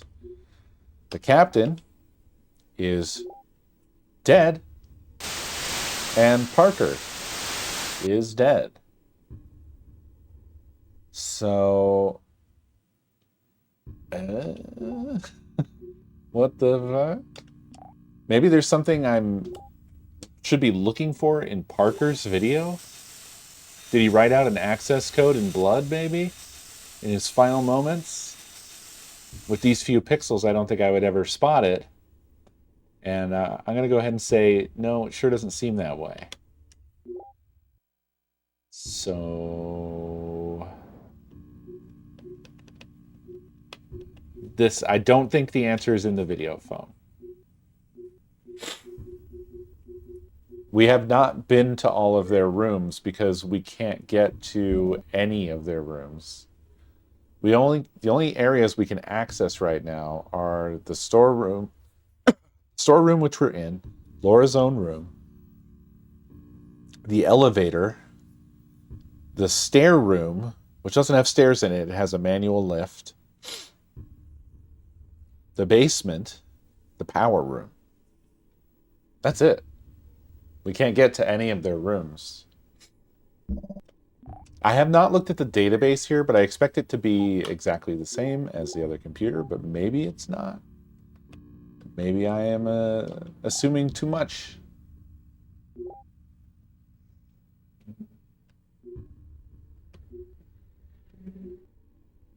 Okay, this is 100% the same.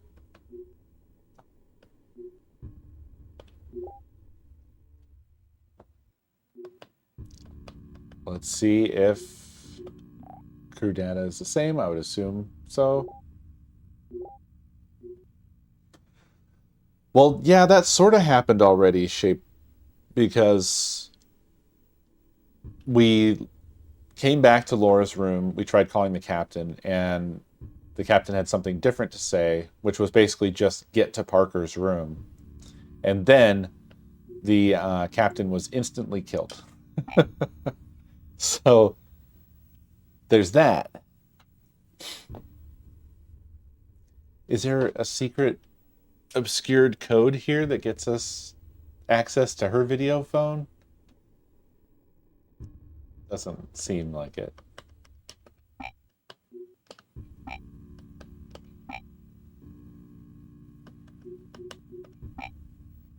I don't think these are anything. Let's check the personal file, which previously was empty, and I'm kind of expecting it to still be empty. Not available. Or not empty, but just not available. Okay. So this computer in the storeroom doesn't do shit for us.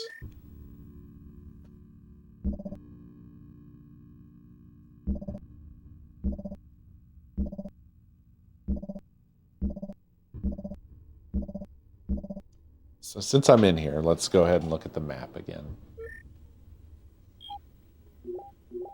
I'm really trying to work through this, like, logically, right?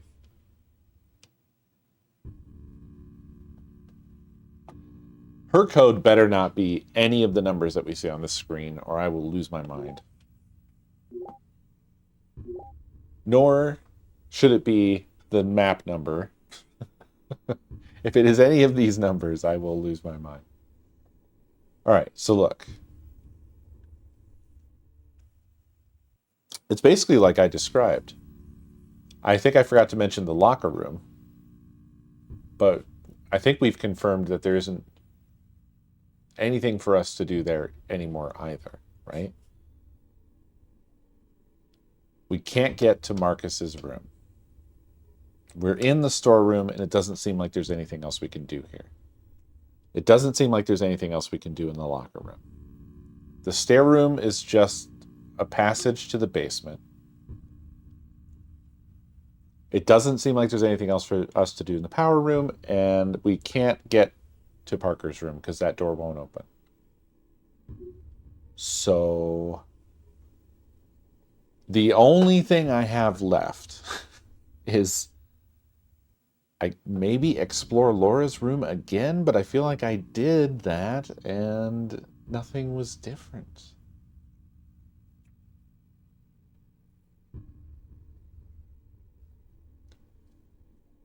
I think so, but maybe not, ZZ. Maybe not. The colors are meaningless as far as I know.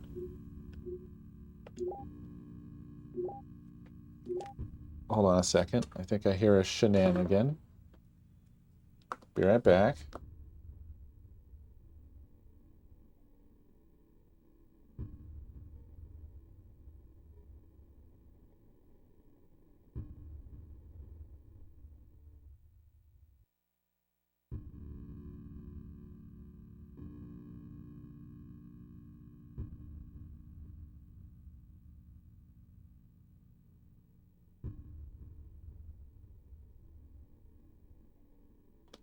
I'm back. Sorry.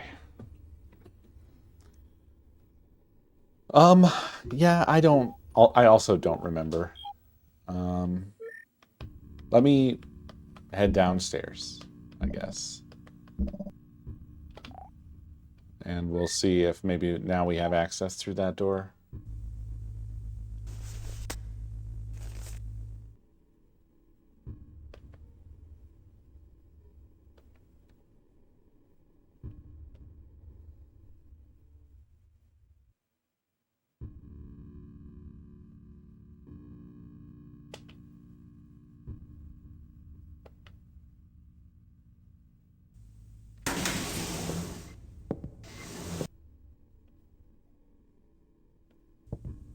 Mouthwash. Mouthwash was such a good game. I really enjoyed that one.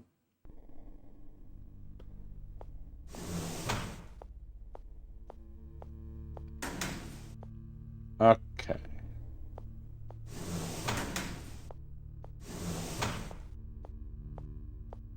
So we're going to the stair room through here.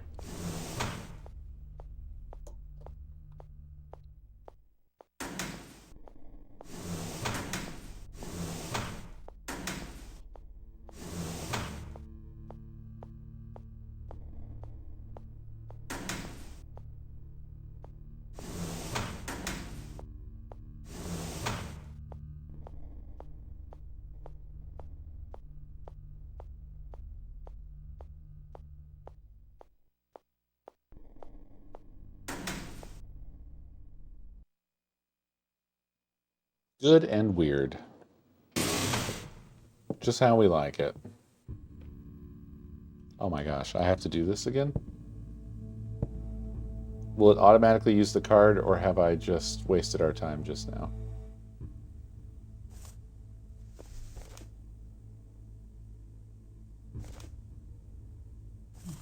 Nope. I have wasted our time. That's annoying. Come on, bring up the thing. There we go.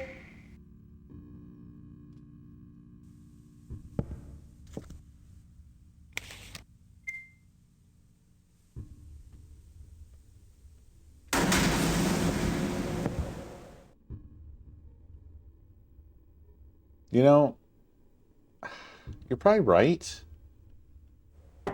that I didn't come back after the captain died.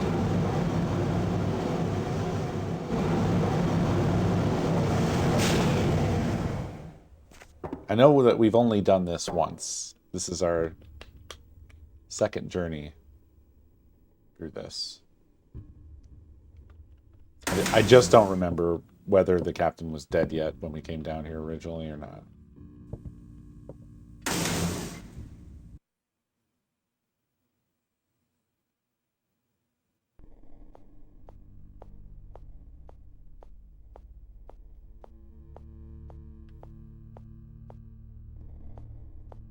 I hope this one picks up a little bit, because right now I'm feeling bad, like I am torturing you guys with this shit. That's how it's feeling at the moment.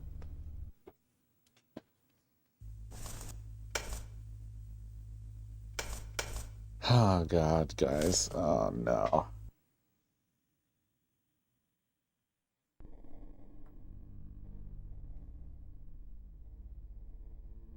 Well,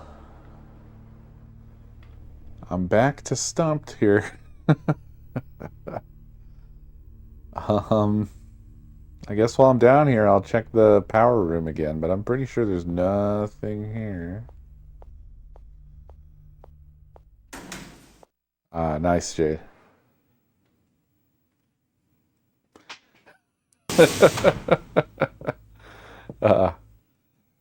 God, maybe we should shift to just full back seating. What do you think? Should we shift to full back seating? Like, I don't want to stick to, I didn't actually mean to leave. I feel like this D-pad is a little fucky. I don't want to stick to my usual of, like, I will figure it out if it's going to be, like, total torture.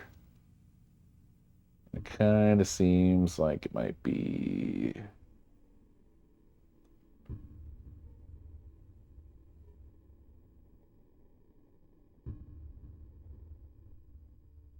Yeah, I can't... There's nothing else to interact with here. I can't interact with this again either. If I try to, it turns me around. It's basically saying, hey, leave. So... I don't know. Yeah, sure. Hit me with it. Let's go. Give me that small hint. What you got?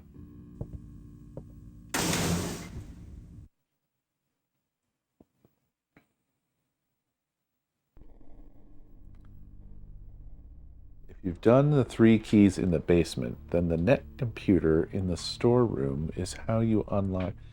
Oh my god. Really? I didn't look at the lock screen. The one damn thing. The one damn thing that I didn't...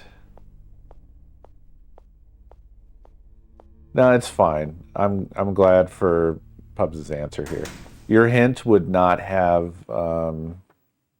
just being honest here, that hint would not have done anything. Because the way that you phrased that is way too vague. I would have been looking for like an item or, you know what I mean? I probably would have ended up going back to Laura's room and just being like... trying to check every angle of that room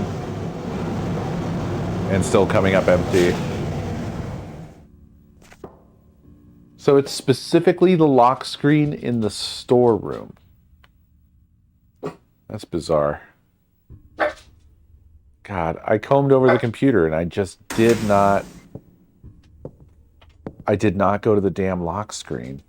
I just didn't think it was important. I had already visited it in Laura's room. You see, this is where design is very important. You know, there's lots to learn from playing these old games because they made these kinds of mistakes like over and over and over. But when everything looks the same, your inclination is to assume that everything is the same, you know? It's like, why would I ever know that the lock screen on the computer interface that has almost all exactly the same information as the computer in Laura's room is going to be different, you know? That's just a weird thing to do. They should have just had the computer in the storeroom just be different. Just have a different interface, like special lock screen for, you know, such and such. And that's all it does. Not have all the other crap.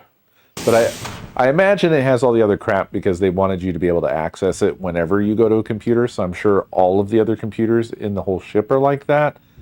But boy, it was just an unfortunate choice, I have to say.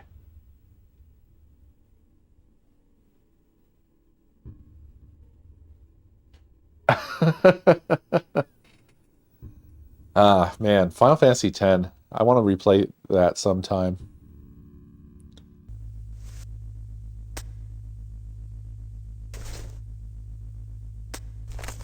Incredibly annoying boss.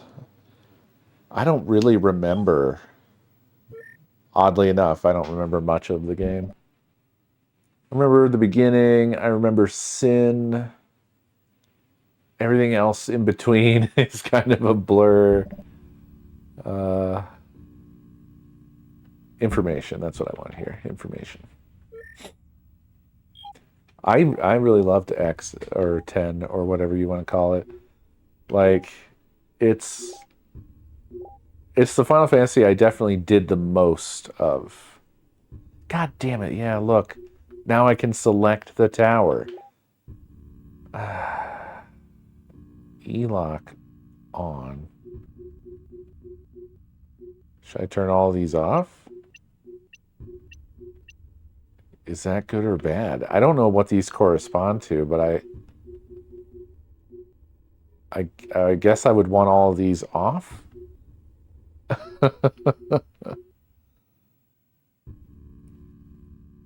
No way to know, really. I guess I just gotta try. I remember Sin, because Sin was like, first of all, well, shit, should I describe it? That's kind of spoilery, no? I guess a not spoilery thing I can say is that if I remember correctly, it's kind of like a big blimp. It flies and you get on it. Something like that, right? Oh no, yeah, I won't describe the ending of the game, which was what I recall not liking the ending of Final Fantasy X. Yeah, again, I like a whale. Yeah, like a whale.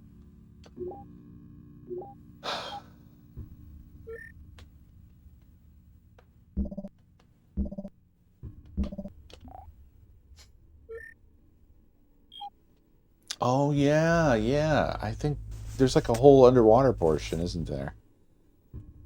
Yeah. Something like that.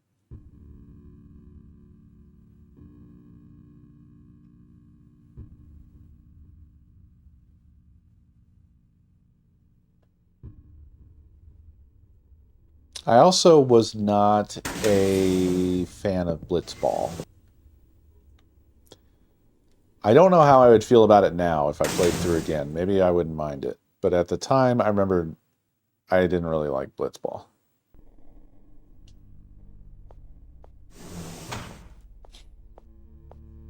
Okay, so now, what did that do for us?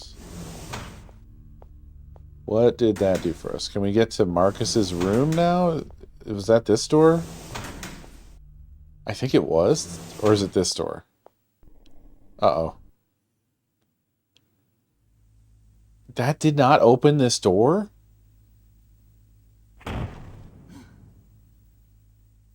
Okay. Alright, whatever. I guess now I go back to the basement. I think, yeah, this is the corridor. Wow, I didn't mean to turn around and back up. This should be the corridor across. You've never finished the game because you only played Blitzball. Crazy.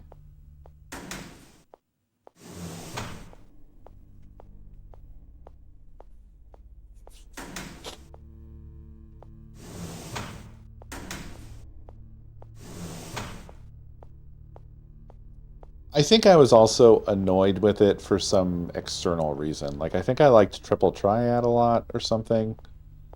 I don't really remember now, but I think it... yeah, I think it just wasn't for me.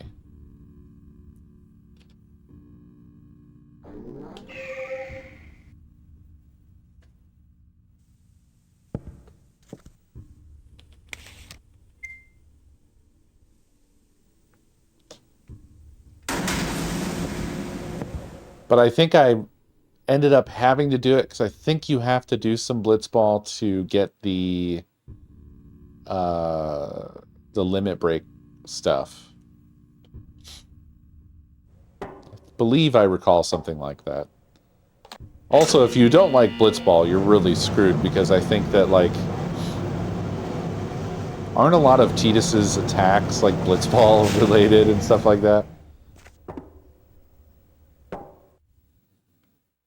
Yeah. Yeah, I remember... I don't know if I maxed out everybody.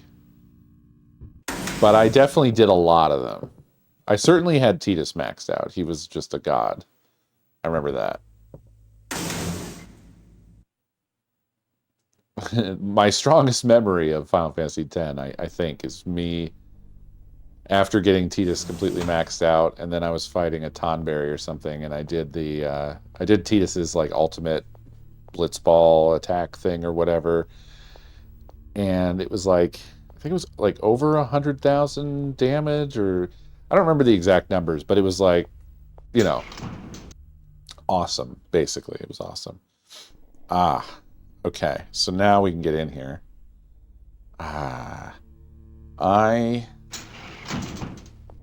So the labyrinth I'm very suspicious of. And also, obviously, Parker died in there. So I'm going to walk over here and save.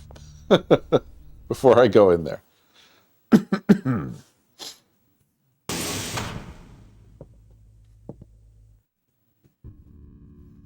Well, it wasn't Tidus's as well, though. His was like kicking a ball into an enemy over and over again, I think, if I recall correctly.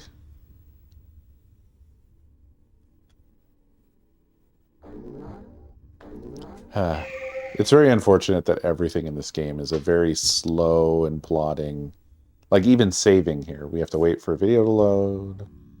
And we have to watch the video. We can't skip anything. I have to press a button to get the thumb to come up. Then I have to press the button multiple times before we can finally save. It's okay. I think it just, all of it makes me more anxious because we're doing it on a stream, and so I feel bad that everything is slow. This just doesn't have the doesn't have the knee slapping moments that we were having with D2.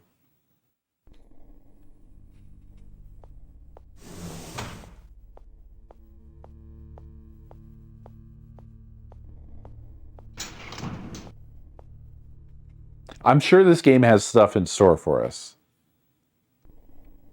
But so far, it's mainly feeling like a game that has not aged super well. Because like I said, I'm pretty sure I saw that it was quite well rated. Oh, God.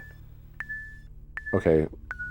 We need to not run into any enemies because we don't have any way of defending ourselves.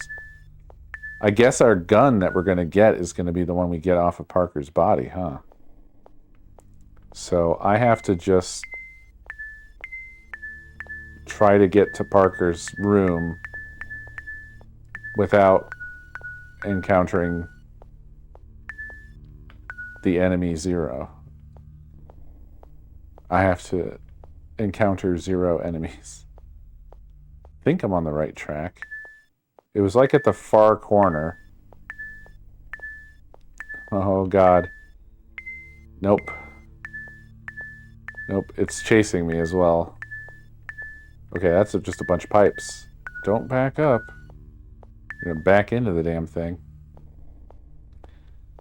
I really like this aesthetic, I'll say. I'm glad that there's some variety. The initial hallways and stuff are pretty samey and boring, unfortunately, and easy to get lost in. But I really like the variation in the environments. I feel like they look pretty good. Uh-oh. Oh, God. It's on my ass. Oh, God. Oh, wow. You can't outrun it.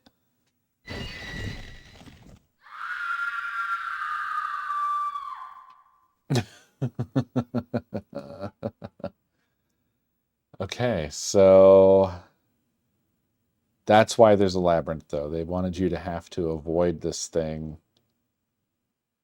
and get to Parker's room, although this seems like it's really going to be trial and error.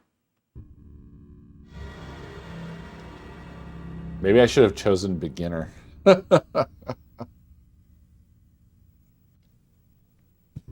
Oh, well.